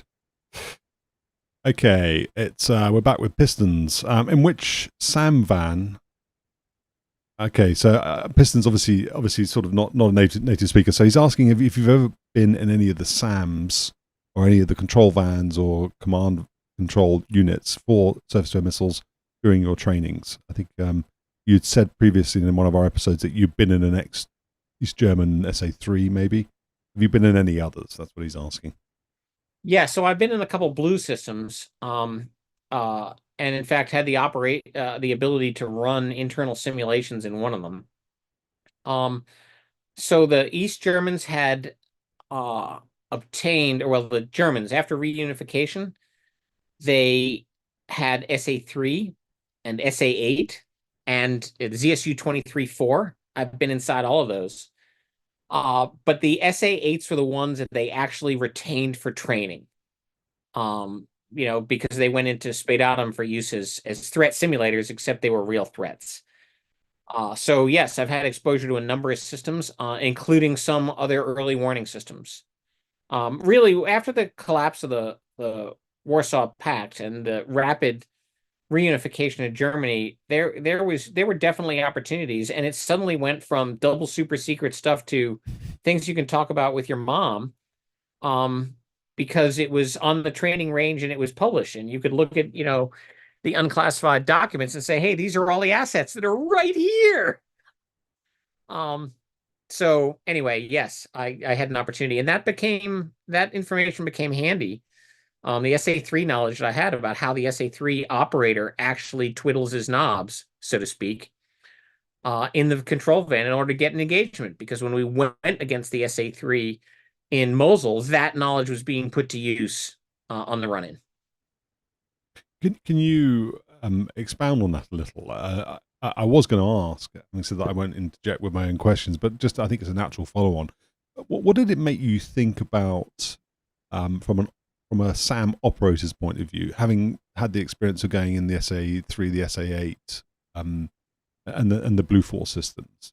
Did it give you an appreciation for, or a different respect for those people, or what was it you were getting out of that experience? Well, so I actually got quite a bit out of it, because I changed points of view, right? And when you change the point of view, you get some new information. So I had a different understanding about things like scope limits. The radar can see out this far, but the scope goes to 30 kilometers. It doesn't matter if the radar can get a return off you at 45. Who cares? Because nobody can see it. You're on the outer edge of the scope. How hard is it for somebody to acquire a guy? What makes you interesting? So what makes you interesting to a SAM operator? What do they see? How much situational do they have to pick you out? And what behaviors are you going to display that on radar is going to make them pick you out? Yeah, so I mean that was hugely useful. Very interesting. Did you ever get to? It's obviously well known that pilots defect in aeroplanes, and then they get interviewed, and their minds are tapped for intelligence that makes its way to the squadrons and the frontline operators. Was there a similar program for SAM operators that you were aware of? Did you ever get to read any interview transcripts or do any interviews with any defectors from that world? Maybe. Okay. You're the guy that writes about those programs, not me. We'll move on because I am interjecting now, and that's not fair. That's not fair. So, all right. So Abgeek Joe asks, how often did you guys loft harms instead of using the harms? Wait a minute. How often did you guys loft the harms instead of the harms loft themselves? Oh, did we jack the nose when we shot? Yeah. Yeah, so anytime you needed to get more range or a shorter time on target, you could afford to expend yourself, you jacked or expose yourself, you jacked the nose. The other reason behind that, though, and Bassa talks about this in one of the panels, is you want to put a little G on the aircraft, because what that does is that keeps the exhaust trail from the harm out of the F4's air intake. So you don't end up with a double compressor stall in the combat situation. So that had the effect of putting a little loft on the missile no matter what you were doing. And the reason you were doing that was to keep yourself from stalling. Okay. Elder Forest says, did you ever work with RAF assets carrying alarm? No, I still haven't listened to your tornado episodes. I mean, it's terrible, but they've been coming so fast and furious. I can't keep up with the channel. I know next to nothing about alarm. And so I never worked with them. I never planned with them. I was never in a strike package, which to my knowledge, somebody was shooting them. I never even had the opportunity to, talk to a guy and said, well, what are you going to do with this missile? So, nope, clueless. Okay. And you're referencing Nick Forster's, my interview with Nick Forster where he does alarm. There's a clip that I do, which is about 15 minutes long, where he just talks about alarm. And if you go onto the channel and have a look at that, Elder Forest, then that may interest you. And Starbaby, I'm slowing down for the next couple of months, so you'll have time to catch up. Okay, another question. I hear the F-15EX comes with harm capability. Thoughts? Good. I'm glad you hear that. Carry on. Smarnica. Where does Starbaby buy his shirts? So this shirt, shoot. I think this is either a Rain Spooner or an Ann Richards, one of those two. I bought it in Hawaii. Both of those shirts are Hawaiian manufacturers. And so I get my Hawaiian shirts from those two brands, because when I showed up at PACAF, when I was assigned to PACAF, the general I was actually working for was not in. So General West, signed to me in. And literally the first thing he says to me is, hi, and introduces himself. And then he says, do you have any Hawaiian shirts? And I go, no, sir. He says, I want you to go to the base exchange right now and get Hawaiian shirts. And I said, yes, sir. I go to the exchange. I call my dad because my dad had lived in Hawaii. And my dad had actually introduced like Hawaiian shirt Thursdays. There's an entire company, one that he only consulted for. He didn't work for. And because, my dad later on in his career came to the idea that I can wear Hawaiian shirts whenever I want to because nobody can stop me and they're comfy. So anyway, my dad was the big Hawaiian shirt guy. So I go to the base exchange. I call him up. I say, what brands? What brands do I get a Hawaiian shirt from? He said, Ann Richards and Rain Spooner. What's so there. You've got a fantastic Hawaiian shirt that is, I think you bought it at Nellis. Where'd you get that from? Yeah. So the Hawaiian pattern with the airplanes all over it. Yes, I got that at Nellis. I actually bought two of them because I had one of them dismantled and turned into a mess dress shirt. So the front of the mess dress is all the white ruffles, with a white shirt, and the back and the sleeves, not including the collars, is all this Hawaiian shirt pattern. That's actually a PACAF tradition that dates to the Vietnam War, is that your mess dress shirt, when you take the jacket off, has a Hawaiian print on it. Now that has migrated, so more people outside PACAF do it, and they use prints that aren't necessarily Hawaiian. But yeah, okay, so I get shirts at the BX, and the other one is I tend to buy a lot of shirts in New Zealand from Rod and Gun, specifically the outlet in Auckland. Hopefully, we've got somebody on this Discord who's from New Zealand. Maybe he'll go there and buy some. Who knows? Yeah, we've got a couple of people, as a matter of fact. Although one of them lives in Australia. And then I have and I was wearing one earlier today. I have a vast collection of cycling T-shirts from long distance cycling events. I mean, I'm practically dressed in long sleeve T-shirts that say Seagull Century in all colors of the rainbow, plus gray and black. Oh, and white. Okay. That was a little adjournment from our Wild Weasel theme. Let's get back to the Wild Weasel theme. Okay, so I don't know if you're going to be able to answer this. The Ashen one has asked, which harm mode was more effective in SEAD operations? POS, P-brief, pre-brief, PB, AS, or SP? Yeah, I don't discuss harm modes. It's an operational weapon system. There we go. All right. But thanks, Ashen one, for asking, and I'm sure when it goes out of service, Starbaby will come back and maybe I'm volunteering you here to do something you may not do. Yeah, probably not. When it goes out of service, he probably won't come back. There we go. What was I thinking? All right. So Lukcan is asking, why did USAFE carry ALQ-131 while TAC carried ALQ-184? And is there a reason for using one over the other? Any difference between so there's two questions. So is there a difference between ALQ-84 short versus long? What differences? What are they? So there's a difference short versus long. Okay, because the long has an additional band. That's why it's longer. And so length matters. And I don't have a good answer for the why in the commands. Okay, because you saw the same thing on the F-16s. It was just one command had one type of pod and the other command had the other type of pod. It's possible they had different requirements that they enters in. It's possible that the LQ-131 was a Westinghouse product. The 184 was a Raytheon product eventually, although it's a derivative of the ALQ-119, which is a derivative of the ALQ-101.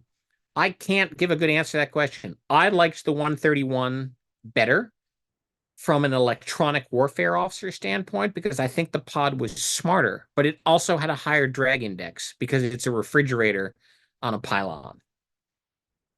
So given the option, I would always choose a 131 because I had to think about it less. Can I ask you, I think it relates to this, I think I'm doing it in the spirit of things, and you did drop some hints on Discord recently about how you would operate them from the cockpit. You'd said you had a row of buttons. You said if it was a fulcrum threat, you press number 9 on the control panel. Can you briefly describe how you'd use the pod then? Well, so the pod was you would run it in standby because then it's warm. Okay, and during an engagement, you would put the pod in a defense mode because otherwise you didn't want to radiate all the time, because that was just bad, and because there was always the possibility you were going to accidentally introduce noise in your own receiver system, like I mentioned earlier. So it was reactive stuff. You would turn the pod on when you needed it, and you would select the mode. Now, when I reprogrammed, and sometimes they got pretty complex because you've got a 3-position transmit switch. So you have on, off, and standby, but then you have transmit 1, 2, or 3, and then you have 8 buttons. Okay? And those buttons might do different things. You could have different combinations based on whether you were in transmit 1, transmit 2, or transmit 3. Okay, the button would, and I am into this stuff. I mean, I am really into this EWO stuff, and I could not remember all the possible features. Now, what they tried to do is give you a placard, okay, that would tell you which of these 8 buttons meant which and what it meant on the corner and whether or not it was lit up. Okay, this is by my right freaking knee. Okay, like I'm going to be looking down at my right knee at this placard, and the software changed much more rapidly than the placard did. So the numbers on the placard actually didn't necessarily mean that's what that button was going to do. That all went away. They couldn't keep up with it. So when I reprogrammed, when I redesigned the matrices for the 184, which the F-16s then adopted, and they were still using an allied force, it was, if it's an air threat, you put the transmit switch up. And if it is a ground threat, you put the transmit switch down. Okay. And then if you could remember the buttons, you might use them. But if you just went up for air to air and down for air to ground, that was the basics. That's what happens when an aviator takes over the system design from the engineers. Okay. All right. So that was Lucan. So Gates Byron or Byton 2 says, with the F4E coming out for DCS, that's the flight sim tool that you're rigorously refusing to get into for your own reasons. And there is an announcement that the backseater will be able to listen to the raw audio of the SAMs that are targeting your F4E. Do you have any interest then in teaching in detail? So no, I have no interest whatsoever in teaching in DCS because I have no interest in flying in DCS. You know, it's a video game version of fighter aviation, and I've done the real version of fighter aviation. So I don't need DCS. I don't feel an obligation to teach people how to do DCS. I'm a Macintosh user, so I don't have it myself. And even if I did, I mean, just like I found I don't play first-person shooters like Call of Duty because I can't hold my rifle the way my rifle is supposed to be held for me to rapidly switch to targets. So, DCS is not going to give you threat representative audio because, one, they don't have access to it. And 2, they haven't built a threat representative system where it would matter, and they're not likely to. You're just at the limits of game style simulation. fair enough. Okay. Mark Brown. Hey, Mark. I still don't get why Western air forces don't have Weasel elements. If it's that important, what is the justification for ignoring it? Stealth can be argued as strategic. So what is the doctrine stroke response to the tactical problem facing strike packages? Or are strike packages so last year? Thinking specifically of a possible Pacific conflict. Money. It's money. And so when you look at a small air force, if you look at the small NATO air forces, they're constructed to fall into a big NATO structure. So, for example, even Cold War, when we had large air forces, you had different people doing different roles. You know, you had British F4s doing air defense. You had British Jaguars doing air support. You had plenty of people doing nuclear strike. The Portuguese built their air force basically to do defensive counter-air. The Spanish added some harm shooting capability in there. The Finns, who are now NATO but weren't then, built their air force to do defensive counter-air. The Dutch wanted to do offensive counter-air. And so they all fit into the big picture. Airfield attack, you know, the whole JP-233, why it was only the British, the Royal Air Force, that did the low-altitude airfield attack, it's because the Brits wanted it. They went through the list of, oh, what's the shittiest, most dangerous, low payoff mission we can find? Oh, we'll take that one. So it's a money issue. With a small Air Force, you can't afford to have all these high-end capabilities, particularly when you look at the US Air Force, which decided foolishly that it could not afford to have high-end Wild Weasel capabilities after the Gulf War. And they made a bet on stealth that has actually done pretty well. in terms of adding new capabilities, but has not obviated the need for electronic warfare. We see these slides where selling the B-2, where you showed a B-52 and these 80 support aircraft. And then you would just show your slide with two B-2s on it. So you don't need those 80 support aircraft. You want to know how many of those 80 support aircraft you needed for Allied force when the B-2 flew? All freaking 80 of them.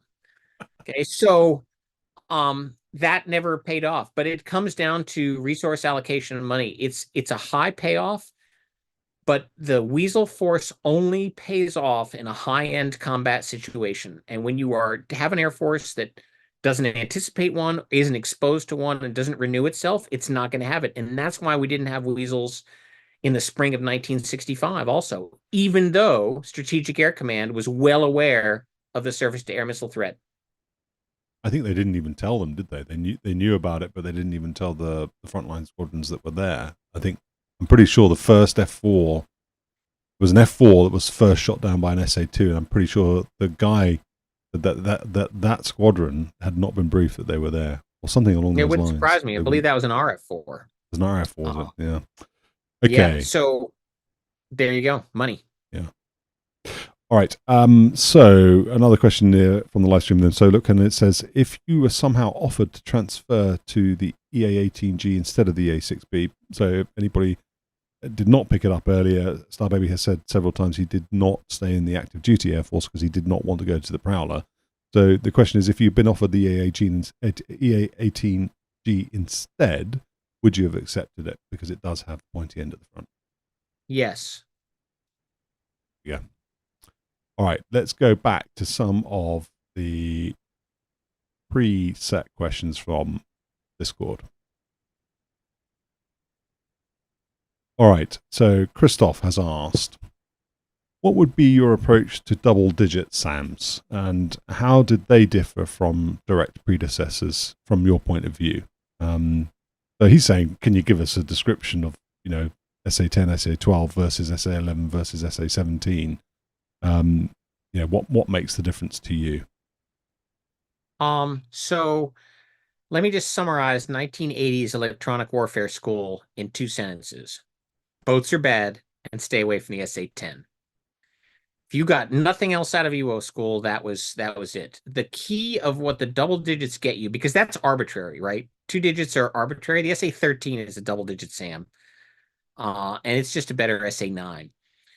Where the transition happened was that these were SAMs that can engage more than one target simultaneously if they weren't in the same, narrow field of view. So what the SA-10 got you was the ability to engage multiple targets simultaneously, but it can't see behind itself.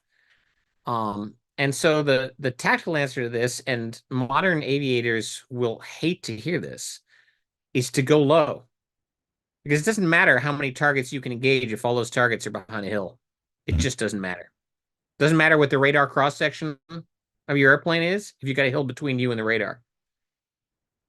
So that's the general thing. And people hate to hear, I'll go low, but freaking go low. So the risk of asking a stupid question, why are boats bad? Boats are bad because you have no cover other than curvature of the earth, and because they have a shitload of missiles. So the ship that garners that were the Kirov class battlecruisers, which when you add everything up had a full load of almost 400 surface-to-air missiles when they sailed out of port. Wow. Boats are bad. And I flew against Aegis cruisers in the Persian Gulf for training. I had the best fighter electronic warfare system at the time, and I would argue still the best ever put on a fighter. And those guys behind their 1990s Aegis had me dialed in and simulated engagements before I even figured that they were on the air. Yeah, wow. Boats are bad. Okay. Okay, so he has a second question, but that was also about the Russians carrying one arm, which you've already answered. So Norby's got another question, which was, did you consider height-finding radars such as the PRV-16 Thin Skin and PRV-17 Odd Group as a threat? Were they negligible in the battlefield? I'm asking because they exist. They're parts of an IADS, but no one ever mentions them. Right. Nobody ever mentions them. So there's a couple answers in that. They were not direct threats. They were what we referred to at the time as indirect threats. So when you looked at the older radars, like a Barlock, for example, a Barlock has five or six, depending on the version. Barlock A has five, Barlock B has six stacked beams. And each beam is pointed at a different angle, so it gets you a different altitude depending on your range. But in order to get most radar beams were shaped, they were fan beams that we called fan beams. You have fans and pencils. So take your Chinese paper fan, open it part way, and wave it around, rotate it. Sit in your chair, I'm in a circular chair, and rotate. Okay, that's what your early warning acquisition radar looks like. It doesn't get you good altitude elevation. So you pair that with a side net or odd pair or odd group, okay, that nods. It's a nodding radar, okay, and so it goes up and down, and you can tell this from the antenna. The thin skin was the tactical variant of that, typically paired with a long track, the mobile variant. So they're indirect threats. That's the EF-111's problem in my time frame. Okay, or the Prowler's problem, because they're going to take down the acquisition. What we're trying to do is force the acquisition into a mode where they can't see anything, which means that for the SAMs to engage, they have to bring up their onboard acquisition, like the SA-6 has got to bring on his onboard acquisition radar, which if I see an acquisition radar that's on the same freaking vehicle, I'm going to give it a harm. I might do that to a dog ear. I might do that to a long track, which were the mobile acquisition radars. But the bottom line is those guys are only feeding data to the shooters. They are not doing the shooters. So they are part of the seed plan. But when I've only got two harms, I'm probably not going to use them. Now, if in a no-fly zone and a Barlock stays up long enough, and I've seen this happen, people have thought about targeting the Barlocks. But most of the time, the rules of engagement were too restrictive and we couldn't bag them. Okay. Randy asks, I think any info on this Hamas offensive, bearing in mind, so some of these questions came through last year. This was posted on the 8th of October, a day after that attack by Hamas. So he's asking whether or not there's an EW element to their attack, if you're aware of it, or if you have any thoughts on it. Yeah, so I'm not following it closely. I mean, it's not like that Hamas operates an air defense system. I'm sure there's an electronic warfare element when it comes to communications, both exploiting them and possibly countering them. We don't actually know anything about it. So there's usually an electronic warfare element involved somewhere. But it's very, very hard to see. And from the outside, it's very, very hard to tell what's going on. Okay. Bishop has asked, dispersed TELs and TLARs, could and or would Russian systems be deployed with the elements dispersed over large enough areas that emissions would come from one direction while the missile approaches from a meaningful angle off? Or from a closer range than expected? No. So when you looked at the dispersal was to give overlapping fields of fire. There had long been rumors of, a shot being set up from one direction while somebody else took it from another direction. Those were entirely different batteries. That has happened. The Vietnamese did it. The Serbs did it. Okay, where they would try to suck you in with one SAM battery and then they had another one in another position. So that's the case where a missile comes from an unexpected direction, but those are different batteries. Within the same battery, because those were all data linked by relatively short range, old style links, they have to be relatively close. So you're not going to see it from an unexpected direction. An SA-6 is going to have its 4 fire units pretty close, tied with one command vehicle, probably associated with a long track. Because that's the way the platoon is. It's like a tank platoon. Okay, just because a 120 millimeter gun on an M1 can reach 4,000 meters does not mean the tanks are 8,000 meters apart. Okay. And there's a follow-on question from Bishop, which was, how would you expect an SA-17 battery to deploy with its within its assigned firing area? I remember a discussion about roving SA-6 straight flush with pre-positioned launchers, but when each launcher also has its own radar. I don't expect a big difference. So the SA-6 turned in the SA-11, which turned in the SA-17. They are all the same family of systems with upgrades, and they're designed to do air defense above the brigade level. And so what you get out of that is the capability to simultaneously engage more targets.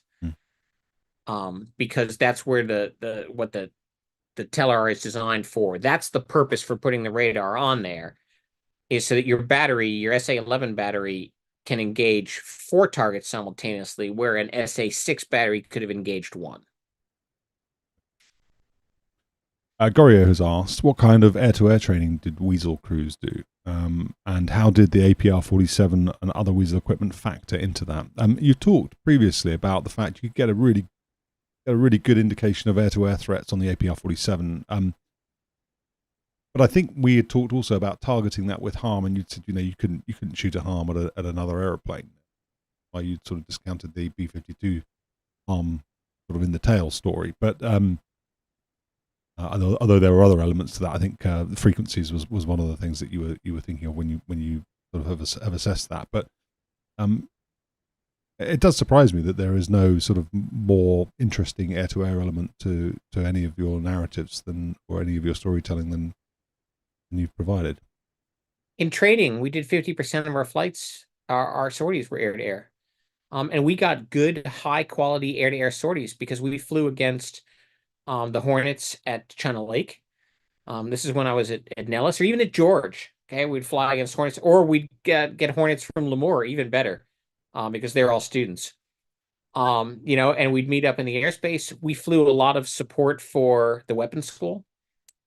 We flew support for the 422 Test and Evaluation Squadron. In Europe, you're doing air-to-air whenever you can get the airspace and the weather's good enough. But you would go on entire detachments potentially where you did a lot more air-to-air. But your routine sorties day-to-day, half of them air-to-air. Because it teaches you how to perform the aircraft. It's fun. It's good training, and that's why, we did not get our butts kicked by 4th generation fighters. We traded about 50-50 across the board in my 1,000 Phantom hours. We won as many as we lost because you tended to have higher experience levels in the F4 than in your adversary, whoever your adversary happened to be. We could put together, as a scheduler, I could put together a 16,000 hour flight of 4 Phantoms without working hard. That's incredible. And so we did an awful lot of air-to-air. The situational awareness provided by the APR-47 was, in some respects, higher than what the radar provided us for it. We usually got the first tickle from the APR-47. We actually used that to cue the radar, because it was the APR-47 was that good. And the primary reason why the harm can't, really be used air-to-air is because it's not designed, it doesn't have the fusing, and it doesn't have. It's expecting a stationary or near space stationary target, and that's what it's designed to do. And so in order to, it's not that you could not have built a version of the harm, but it would not have been a harm. And the US never elected to build an air-to-air anti-radiation missile, although the Russians did. And I don't know if they were satisfied with them. Yeah. All right. Another one from Gorio, obviously on a bit of a roll. Reading an old discussion on the Discord server about intel gathering on SAM launches. The example given was if 6 people see a SAM launch, then that's 6 launches. This is you talking, I think. Yep. Another was telling the type of SAM from the color of the booster sustainer. I think that was Hacker talking about him seeing a Roland shot at him, and he knew it was a Roland because of the color and the shape of the booster sustainer.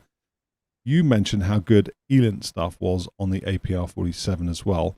Would an average EWO or C guy expect to help Intel determine this kind of stuff? I mean, so are you talking about PhD level analysis in order to be able to feed back into the Intel system, or were you guys at a regular level so sort of well schooled in it that you were part of that Intel process? We could be. The problem. So what you had in Desert Storm was you had an electronic order of battle in which the Intel guys use years and years of collection data built up over time, and plus, missions, particularly by things like RC-135s, to build where you think all the SAMs are. And if they're set in concrete and they don't move, that's remarkably easy. Once they start moving around, that gets harder. But when an intel person puts a circle, a range ring on a chart, they are loath to ever take that range ring off. Because on a day-to-day basis, it is not continuous track of your moving SAMs. It is a new snapshot of the environment every day. So how do you know which battery moved from position A to position B? So what you end up with on the threat chart is days, weeks into the war, you end up with more threats than you started with, and you easily get to more threats than were known to be in the adversary inventory at the beginning of the war. That's what happened in Desert Storm. And so what the Weasel guys who were in the Gulf did is they provided the Weasel order of battle based on what they were seeing to other fighter units. And that became here's the intel list, and here's the Weasel list. We had capabilities on board the aircraft. We had a recorder that was separate for the APR-47 called a Conrack, which was freaking amazing. It's so amazing, I still don't talk about it. And later on, we had the same digital transfer module that the Eagles and Strike Eagles have, of course, because it's a McDonnell Douglas product. We got some high capacity ones, which I think had 16 kilobytes, or they went from 16 kilobytes to 64 kilobytes of memory.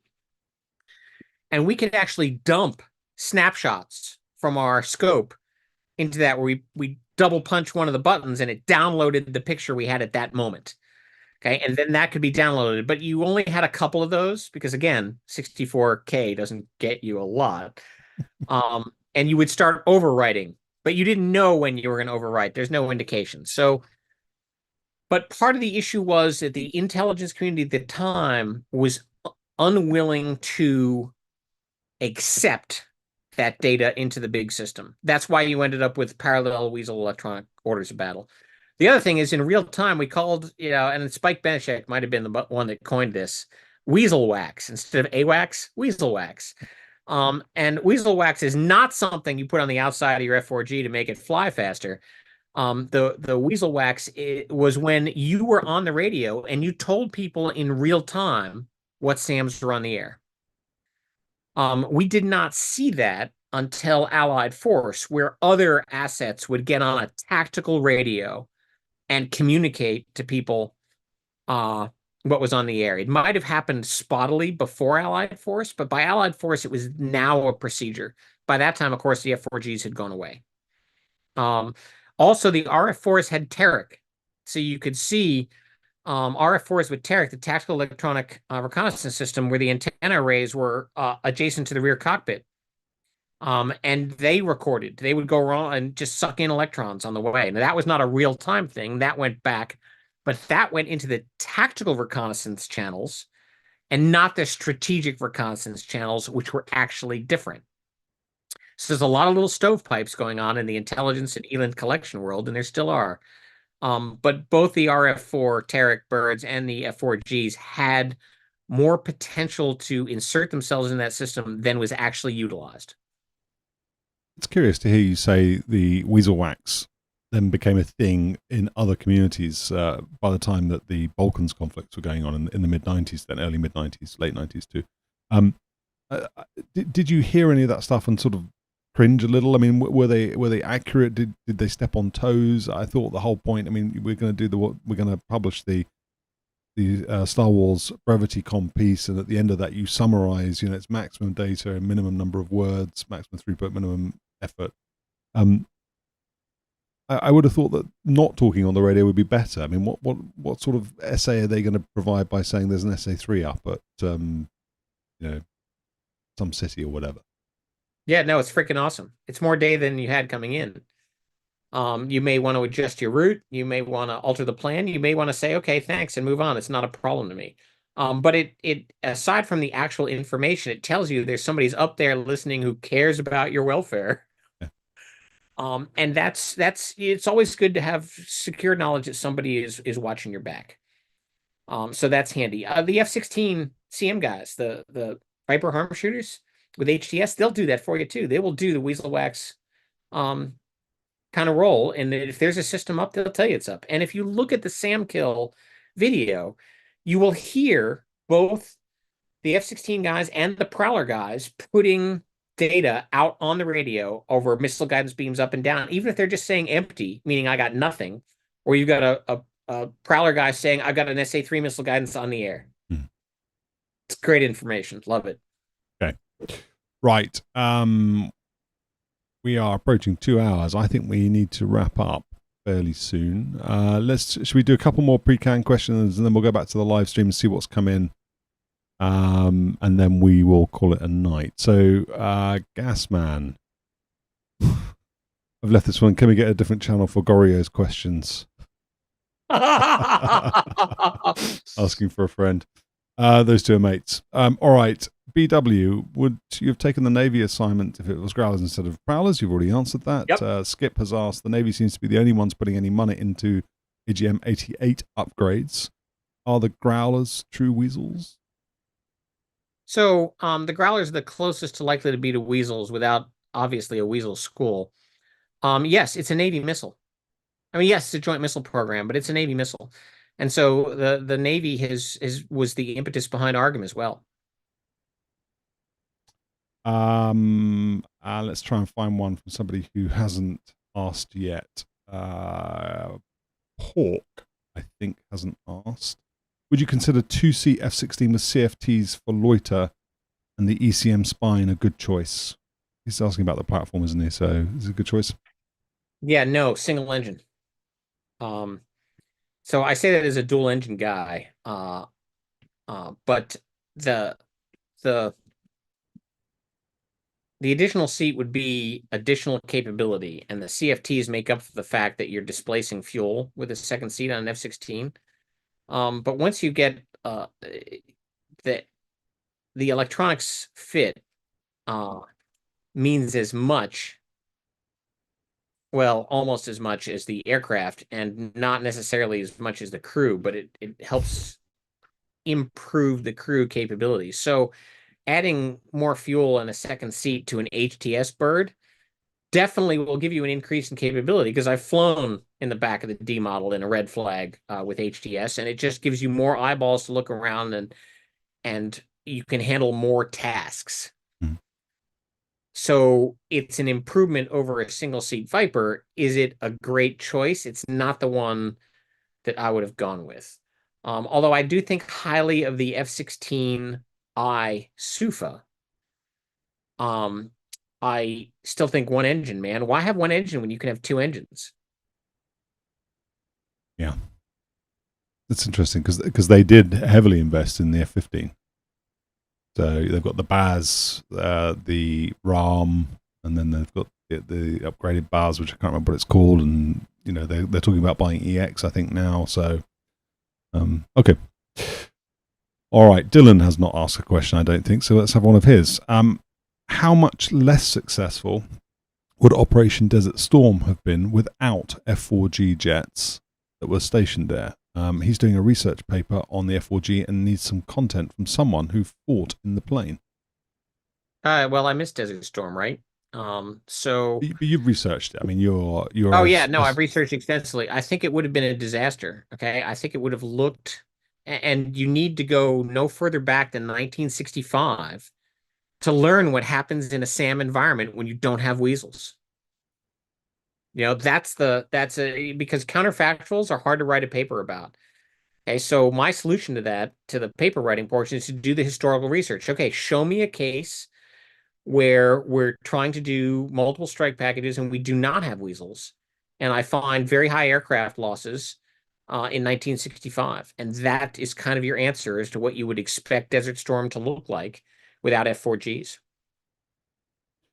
So Dylan, I hope that helps. You've got a wild Weasel and an expert that you can now quote in your paper. Good luck with that. If you're doing a paper, hit us up on Discord. Hit me up on Discord and ask specific questions. And particularly if I can point you to an article that I've already written, that gets you footnotes. And, you know, English teachers love footnotes. They live for them. He asked this question in mid-November, so I hope he hasn't finished his paper yet and that there's still time for him to do that. But yeah, definitely come to the I actually Discord hope channel. he has, that he got an A. G-Slev. Having used Mavericks in various aircraft in DCS, implementation in the F-16 is awkward. So the question is, how does the implementation of Mavericks across different aircraft vary? Are some better than others? He said from a pilot's perspective, which you may not want to venture into that territory. But we did do the F4 Maverick video as well. It's another video that we did, so you know all about it. Yeah, but I've only employed the Maverick from the F4. And it was a piece of shit missile then, and it's a piece of shit missile now. So there were differences in effective implementation. So one of the problems that the F4 had was that the launch transients coming off the rail were very violent. And so we had the highest rate of lost locks when they came off the rail in the F4, just because coming off the rail was so ugly for the missile. When the missile was fielded in the Vietnam era, it was an optically tracked fire and forget missile with a big ass warhead, and it was amazing by the technology of the times. We got the D model through, which ended up being an infrared model with an infrared seeker that we reused over and over again. SLAM, GBU-15, AGM-130. Still not a great seeker, but not bad. But by the time you get into Desert Storm, you're dealing with too much warhead and too little range. You do not need hundreds of pounds of warhead to bust a tank. You can do that with remarkably small warheads, less than a tenth of that size. And really, the big tank killers were F-111s with 500-pound bombs anyway. The Maverick it stayed in the inventory long past its utility, I think, in many cases.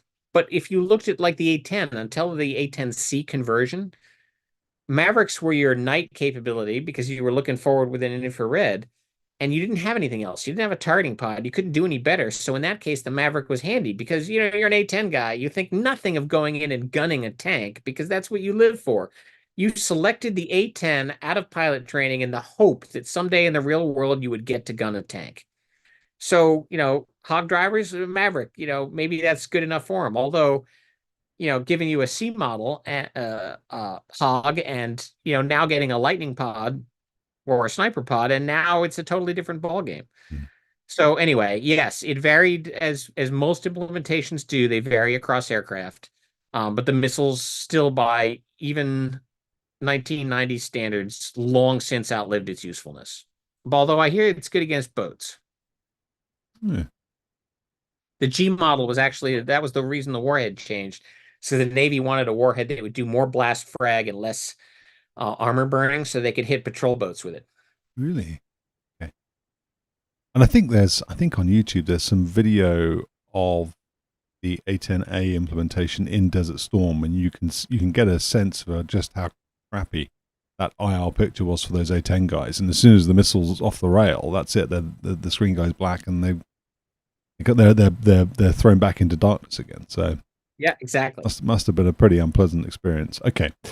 A couple more questions from the pre-can list, Starbaby, and then I think we'll go to the live stream. Whatever's left we'll answer it. Are you okay with that? You've got 10, 15 more minutes more? Yeah. And if we end up with questions left at the end of the time, I typically go back into Discord and answer all those questions in writing. Yeah, it's impressive to see, actually, and we appreciate you doing that. Okay, so let's see. I'm going to try and find something from somebody we haven't had before. Viper Enjoyer. This one might be a bit dumb, but do you think a single squad of modern F-16 CJs with their respective modern weapons could have been enough to shut down the North Vietnamese SAM network back in the day? Or, alternatively, how would the most modern F4G with the latest HARM fare in that same environment? His question is, how far has the technology come? That's what he's really asking.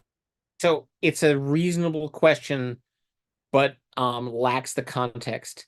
The F4G was essentially designed for a more lethal version of the Vietnamese air defense, where you added in things that you'd seen in the Yom Kippur War and so on. That's what the F-4G was designed about. The F-16CJ, now CM, with the HDS, was designed for a post-Desert Storm environment where the threat had evolved differently. And so they would suck in Vietnam. So is that a question of frequencies then? They would suck because the SA-2 in those days was operating on a different frequency band to an SA-10? The HTS is an operational weapon system. Fair enough. Okay. All right. That was a good question though, Viper Enjoy. I like that. I like those hypotheticals. Dragon Roll, or Dragon Gull. Looking at the Mosul SA-3 strike video, if anybody hasn't watched that, it's fantastic. Find it and watch it. We'll put a link in the description, or I'll put a link in the description afterwards. But if you're watching it live, go and find it yourself. No, you'll forget. You usually do. All right. Okay, I won't. Just type SA-3 Mosul strike or SA-3 Mosul SAM Starbaby in YouTube. You'll find it, or into Google. Looking at that video, the experience you've gained in that setting, combining this with your hands-on experience with Red 4 SAMs in Germany, what is your assessment of the Iraqi engagement? I think that's a good question. Did the SA-3 guys do a good job or not? No, the SA-3 guys. Sorry, no, you got some light. That's cool. It was getting dark. I thought it was either you getting a tan or it was getting dark. It's kind of fading. They didn't do well because I think they did not expect a response. Okay, so their initial engagement, not bad. Although they fired a third missile, and I have no idea to this day why they fired that third missile. There was nothing in their engagement envelope. There was nothing along that axis. I don't know why that third missile was fired. That actually sealed their fate, because that last missile gave us the best location for the SAM battery. And they did not actively defend. I mean, we were expecting them to engage one of the elements on the way in. Now, as things turned out, we know now the other element would have killed them. But they should have attempted an active defense. And from the command, not beyond the battery level, but into the air defense sector, they had missiles in Overwatch. And those guys were never brought into play. So, no, it was a colossal screw up. I mean, it makes us look like, if I can borrow a Spike phrase, big dick weasel heroes. But aside from the fact we weren't flying weasels, but it was a collection of Iraqi screw-ups, where we were prepared to exploit them. Don't get me wrong. We were prepared to exploit their mistakes, but they could have been a much harder and more difficult porcupine for us to try and go after. Just to add a follow-on to that, on the Discord recently, somebody had mentioned that they had listened to an interview with Cesar Rodriguez, Rico Rodriguez, the love Rico, F-15 guy, who 3 kills I think he got, and he talked about after his second MiG 29 kill in Desert Storm, he was shaking and trembling, and you posted that's did you say reverse adrenaline? No, I said adrenaline backwash. Adrenaline backwash. That's the term I use. Yeah. In the Mosul strike too, but I didn't know it until we crossed the border into Turkey, because up until that time, my hands are on the hand controllers, and I wouldn't have thought I had a white knuckle grip, but I was definitely holding onto those bad boys. And so when I take my hand off, because I'm now changing a bunch of, like the IFF code, for example, I'm turning on mode 3 because I'm now entering a Turkish air traffic control system. So I'm punching numbers and I'm changing frequencies to get off the AWACS frequency for the no-fly zone and into the en route frequency. I'm doing all these things, and that's when you realize you're shaking, because I no longer have a death grip on the hand controller. That's very interesting. So one of the questions, when it gets released, one of the questions I had asked you in the light attack, about your experience in Iraq. In fact, we I think I asked you this in that interview, was just about sort of any trepidation about going and being on the ground and fighting and potentially really being in harm's way. But I suppose, and I think I'd said to you in that, to try and add some context, you had been shot at before, you had been mortal danger before, but it was at an arm's length. It wasn't an up close and personal type thing. So I'd missed that that adrenaline backwash in the Mosul strike. That's something I hadn't picked up on. That's very interesting. Okay, all right. So let's see what else we can ask. Default face. I'm going to take one more question from the pre-canned questions, and then I'm going to go to the live stream. Scotty, if you want, you can stop now adding live stream. If you got your question in on the live stream, then fantastic. I'll ask it. If you haven't got your question in yet, you can always add it, but we will not answer it on this episode. You'll have to come to the Discord to find the answer when Starbaby types it up. So Default Face had asked, as part of the upgrade program from APR 38 to APR 47, the F4G was supposed to get a new receiver set during the PUP 2 program. And then he references a RAND paper on that. Was this upgrade something you felt the F4G needed or was lacking? And would it have prolonged the lifespan of the F4G had it come to fruition? It needed it. It was lacking it. So we got all the PUP 2 upgrade. I didn't even know this upgrade was proposed when until I read that same RAND document many years later. And so that would have allowed for some significant improvements, okay, on the antenna front. It would also have made the F-16 F4G comparison less stark in terms of, certain parameters, because they had a new antenna, we had an old antenna. So it would have been new antenna matched against new antenna. It would have been a much fairer fight. It would not have mattered in the lifespan of the F4G because the capabilities of the aircraft did not matter. That's not what drove the retirement of the F4G. It wasn't our mission capable rate, because we had the highest mission capable rate of any fighter squadron in the Air Force consistently year after year. It was not the capabilities. It was that it was a cultural problem, and that the Air Force will always think that newer is better. And they had been unwilling to spend money on it. I mean, this is my 1v1 with General Lowe in the O Club at Nellis in public, where we can't get money for a simple self-protection upgrade just to change the chaff and flare launchers out, which was nothing, or a new radar, which plenty of people did, and was relatively easy to do. The Air Force had decided it was old, and the Air Force leadership at the time had decided it had to go. And so it was the actual capabilities of the system or of the squadron meant nothing. So had we gotten PUP 2, it wouldn't have extended the lifespan of the aircraft for a day, because the lifespan of the aircraft had nothing to do with the aircraft capabilities. Okay. So going back to the live stream questions, then Scotty has posted an update from Dylan. He turned in his paper a couple of weeks back, but there we go. So, okay. I hope it goes well for you anyway. All right, Sig, let's say General Starbaby has been tasked with rebuilding the Weasel force.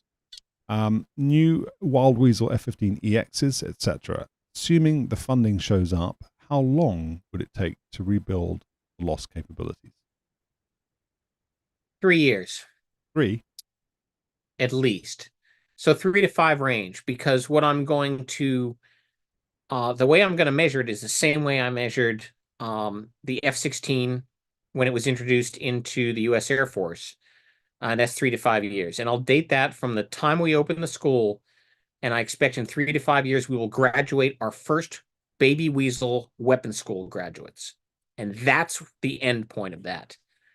Like I said, human resources are going to be the hardest part. I know the guys I would pick to teach at the school. Will those guys teach at the school? Where's the school going to be? They're living in Florida or Virginia, or and their feet are up. They're maybe doing their second job after retirement. They're maybe coaching hockey. They're surfing. They've taken up scuba diving, basket weaving, or trolling people on Twitter. I mean, any of those things are viable hobbies. Heck, doing podcasts on aviation, that could be a new hobby. How do I get those people back? How do I get them to transfer their knowledge? And if I don't have people to say, yeah, hey man, I'm in, then it's going to be hard to move along. I still think it could be done. I think it could be done with a subset of those people. but it's still going to take time, and we're going to have to build, and we're going to have to make mistakes because we have new systems to make mistakes with. We have new threats to make mistakes against, and we have a lot we don't know about the adversary. Okay. So the Flea has asked, can you comment on jamming the F-111 TFR? And I think this is in reference to the El Dorado Canyon feedback from Jim and from Puffy12, who I interviewed last year, around the EF-111s jamming the TFR. Any comments on that? Yeah, so the Russians actually built specific jammers. So without going into a long dissertation on even unclassified Russian electronic warfare capabilities, they built a bunch of jammers specifically to go after the TFR. Okay, what does that do? That makes things more difficult for the 111, but not necessarily for a run in over the water. For a Strike Eagle, what you're likely to do is cause a fly up. But we had Lantern. Okay, and even though we didn't necessarily, if you jam the TFR, are we going to abort the mission? We're probably not going to abort the mission. Okay. Unless you're in IFR. I mean, if you're flying out of Alaska, right, and the TFR gets jammed and there's mountains and you're in IFR, you probably have to abort the mission. But we didn't fly TF in Europe in IFR. So I've got VMC, low altitude. I'm underneath the cloud deck. The TFR goes Tango uniform. I'm on a combat mission. Got the FLIR. It's up there on the HUD. Let the pilot fly the FLIR. And I would imagine that on the run-in, when they were getting the TFR interference, the Weasel was busy getting the pod to look at the target. And yeah, I mean, first I'm going to radar map the target. Yeah. Okay, so I'm going to use the synthetic aperture map, and I'm going to do my handoff. I'm going to go from, I've got my INS position. I'm going to take a radar map. I'm now going to update the INS in addition to targeting. That all happens. That's why your normal sequence when you take the radar map and you designate is it's update, designate. And you see that on the Mosul tape is you'll see me do both functions anytime you see me in the radar. Update, designate. So castle left, bang, castle down, bang. Two separate features. My nav system's good. My radar is good. I've got the handoff to the pod. It happens automatically. I go to the pod. The pod's pointing. Wide field of view, narrow field of view. Get the target. Acquire the target. Center it up. Turn the laser on. Bounce the laser off the target. Bang. Update, designate. That all happens in that way. And so, yes, all of that, all night capable systems. While the pilot keeps us from hitting the rocks. Has Gorio, I think it's Gorio who's the Wizzo out of the pairing, has he managed to convince you to come along and join his DCS squadron? I mean, you've just talked about the fact you're not going to get into DCS yourself, but these guys are so committed to, trying to authentically replicate, the operation of the aeroplane. Have you been able to sit with them and say, well, this is how I would do that kind of thing? This is the process I go through. Because one of the things you have about DCS is that they can talk about it being super realistic. And again, your caveats around them not having access to certain things, not be able to build certain things, notwithstanding, they try and make it as accurate as possible, but you don't know what to do with it. You don't know what the real procedures are. Is it something? Have you given them any insight like you just provided there? If they ask a specific question on Discord, I mean, I've been invited to that channel and I disconnected it because it was a bunch of commentary going back and forth on something I don't care about. You want to know how to fly, the Weasel, the F-15E on DCS? Watch 10% True. I win. All right. Okay. A great answer. All right. Okay. Lutkan has asked, do you have any confirmed radar or SAM kills in the F4G? No. What are you doing the strike? Yes. Yeah. How many have you got? You got the SA-3? So I claimed 2.5. We definitely got an SA-3 in Iraq. We got an SA-3 Shooter Wyatt, Shooter. Mm-hmm. And then it was Croc and Wardo on the other airplane. We put one of our 4 Mark 84s or GBU-10s dropped stupid right on the radar. Based on our own radar imagery because it was all cloud. And then the half is one I thought we missed, but the intel guys say we got a pretty good piece of. So I call it 2.5. But all of those, of those 2.5, one of them I'm highly confident it was our bomb that landed directly on the radar. Everything else is really a flight kill. Okay. The flight shares it. Okay. We've got about 6 more. What time? Yeah. Okay. All right. Blair Barker. Blair in Australia. How you doing, Blair? Oh, very You're supposed to early. say g'day. Well, I was gonna, How you doing, bud? That's not Australian. G'day, mate. throw the shrimp on the barbie. So Blair says F-16 and F-4 were used as uninhabited air targets. This is the drone program he's talking about, the QF-16, QF-4. Why are end-of-airframe life fighters never entertained as loyal wingman UAVs? That's a fair question. Australia's working with Boeing to create the loyal wingman program at the moment. Extra airborne weapon trucks for F-35s or even as kamikazes. So, yeah, suicide drones. Yeah, so a bunch of nested questions in there. The drone programs are remotely flown, and they're remotely flown on ranges, and only on ranges. And so they are not remotely flown off the coast of Long Island or in the Black Sea or any of that because they don't have the range infrastructure to do it. They're not designed for that. Kamikaze drones, interesting thought, dumb idea. Okay, because why am I going to maintain and deploy an air vehicle to dive it into a target by when I could buy a freaking cruise missile? That's what Tomahawks are for. Okay, render unto Raytheon the things that are Raytheon, and render unto McDonnell Douglas the things that McDonnell Douglas is. What about the loyal wingman UAV idea? I don't know anything about loyal wingmen. I mean, does the signal for the loyal wingman come from the mothership aircraft, which is the fighter that it's in formation with? Does that mean you don't have to worry about being on a range? I don't know anything about it, but is that a practical? I mean, QF-16. Put Okay, so a load of AMRAAMs on that. You could architect it practically, understanding that it's mostly going to fly itself. There is an article I wrote for Air and Space Power Journal called "The Next Lightweight Fighter." Talks about the F-40 Warhawk, and it is written as if it is a future War College paper looking back on the introduction of loyal wingmen. And I say without any ego at all, that is the best piece, the most coherent concept you will find on loyal wingman concepts. The Next Lightweight Fighter, Mike Petruka. Okay, I'm going to read that. I wasn't aware of that. Okay.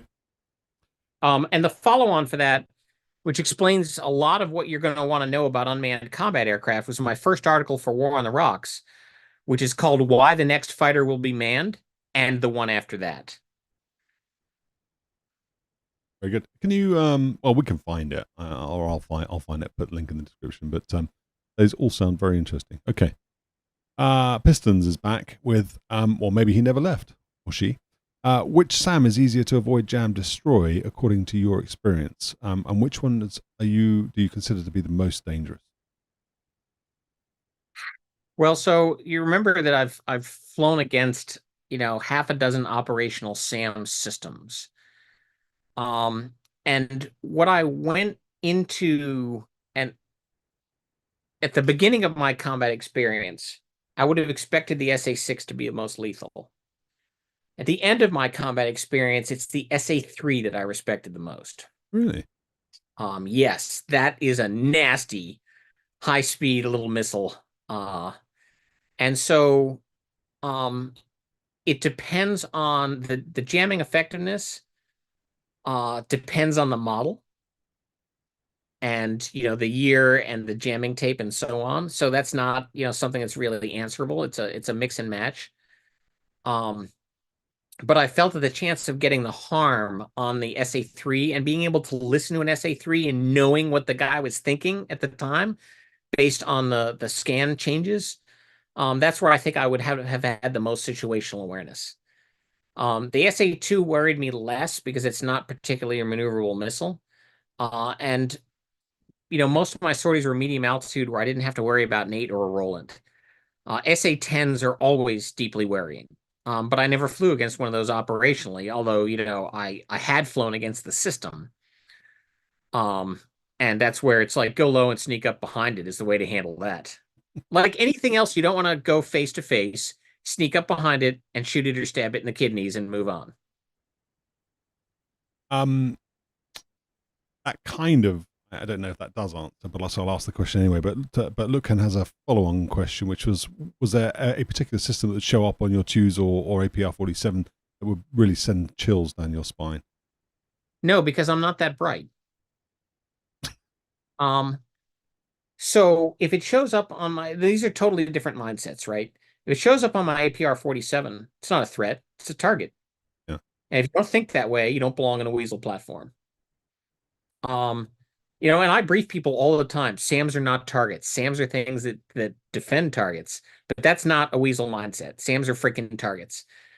So that doesn't necessarily send chills up my spine. Although certainly if I, suddenly get a symbol that's a Patriot or an Aegis, that bothers me a lot, particularly since, remember, until the Ukrainians got a hold of them, the Patriot had never shot down an enemy aircraft, only friendly ones. So actually, yes, the answer to the question is no matter what, if I see a Patriot on my scope, it sends chills down my spine. Okay. Julius Sokolowski says, any thoughts on pure ELINT platforms or ELINT platforms and what's in store for them down the road? We're already seeing what's in store for them down the road, and it's migration of business jet. Like we're seeing the Compass Call is not a pure ELINT platform, but it does have some of that capability.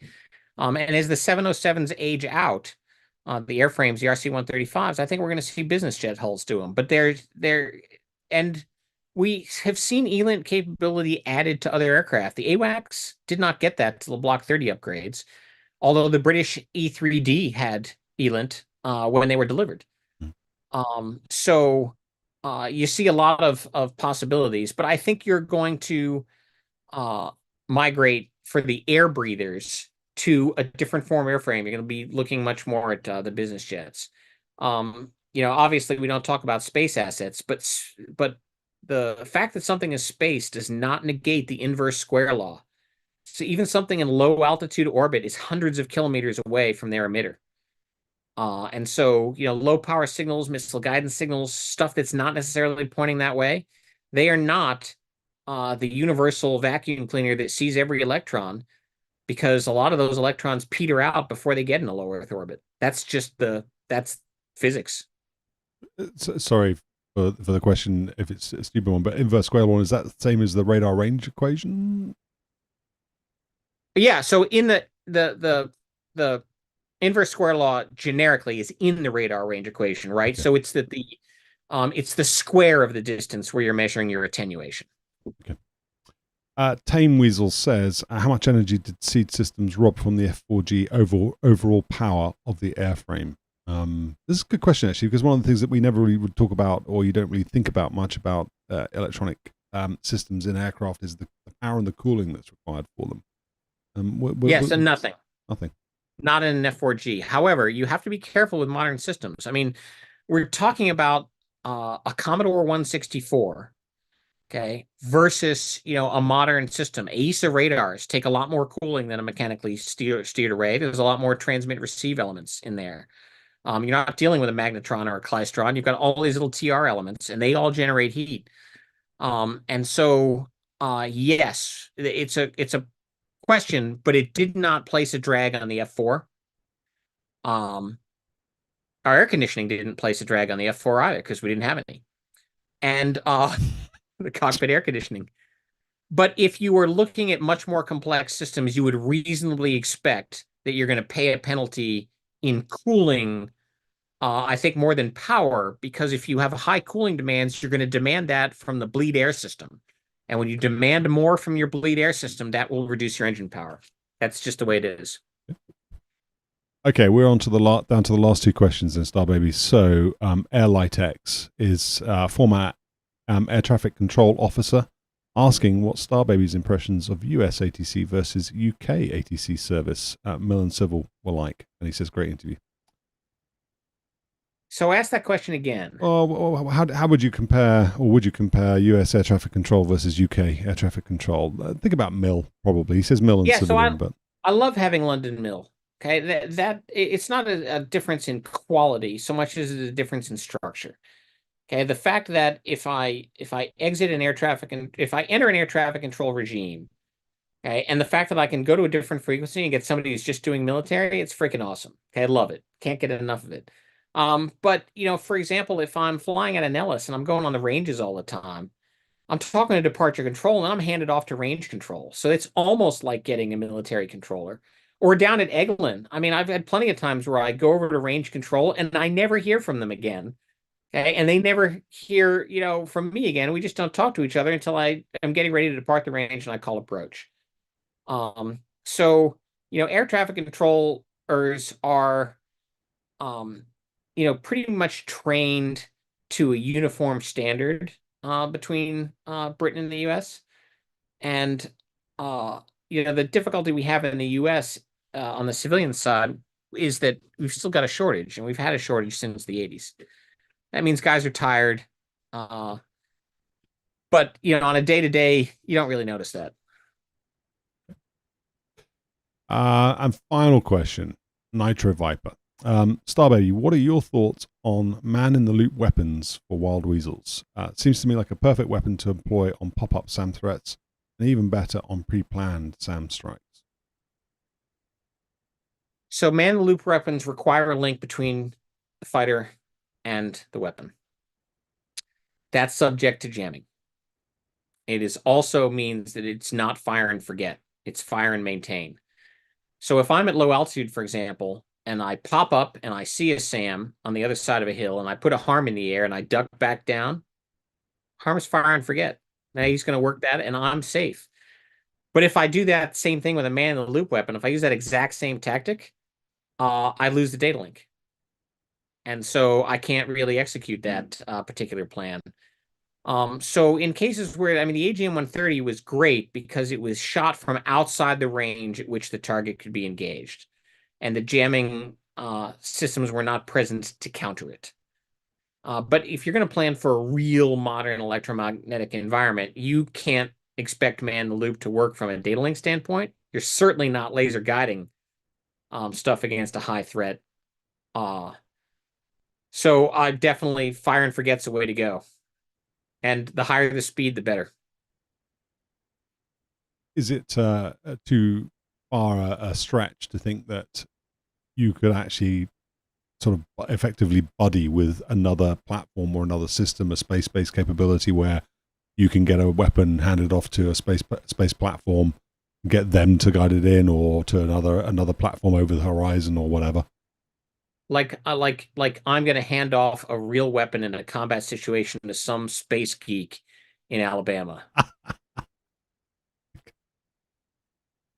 It is a stretch. All right, it is too far a stretch. I did wonder. Okay. Well, so realistically, it's still an electronic warfare problem. Yeah. And it's a worse electronic warfare problem because the distances are longer. It's all signal to noise ratio. Okay. Scotty's just typed something that says, imagine a Maverick that requires manual steering. We had one. It's called the Walleye. Yeah. Okay. Or bullpup. There we go.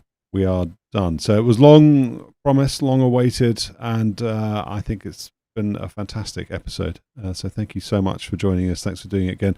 And for anybody who's tuned in and is listening, we had so many questions for the original live AMA that we did a pre-recorded 2-hour AMA. So this is basically we're in hour 5 of Wild Weasel AMA, and I'm sure that Starbaby will be happy to come back and do another. But come and join us on Discord, post your questions there, and come and look at any questions that we haven't answered or Starbaby hasn't answered. Come and join us on Discord, and Starbaby will at some point provide you with some answers there. But yeah, there should pop up an unanswered questions thread, so you don't need to go through all the other stuff to figure out where it is. And what I do is I cut and paste the question in, and then I answer it, or dodge the answer, or give an unsatisfactory answer, or mock people mercilessly in under the guise of giving an answer. One of those things is going to happen.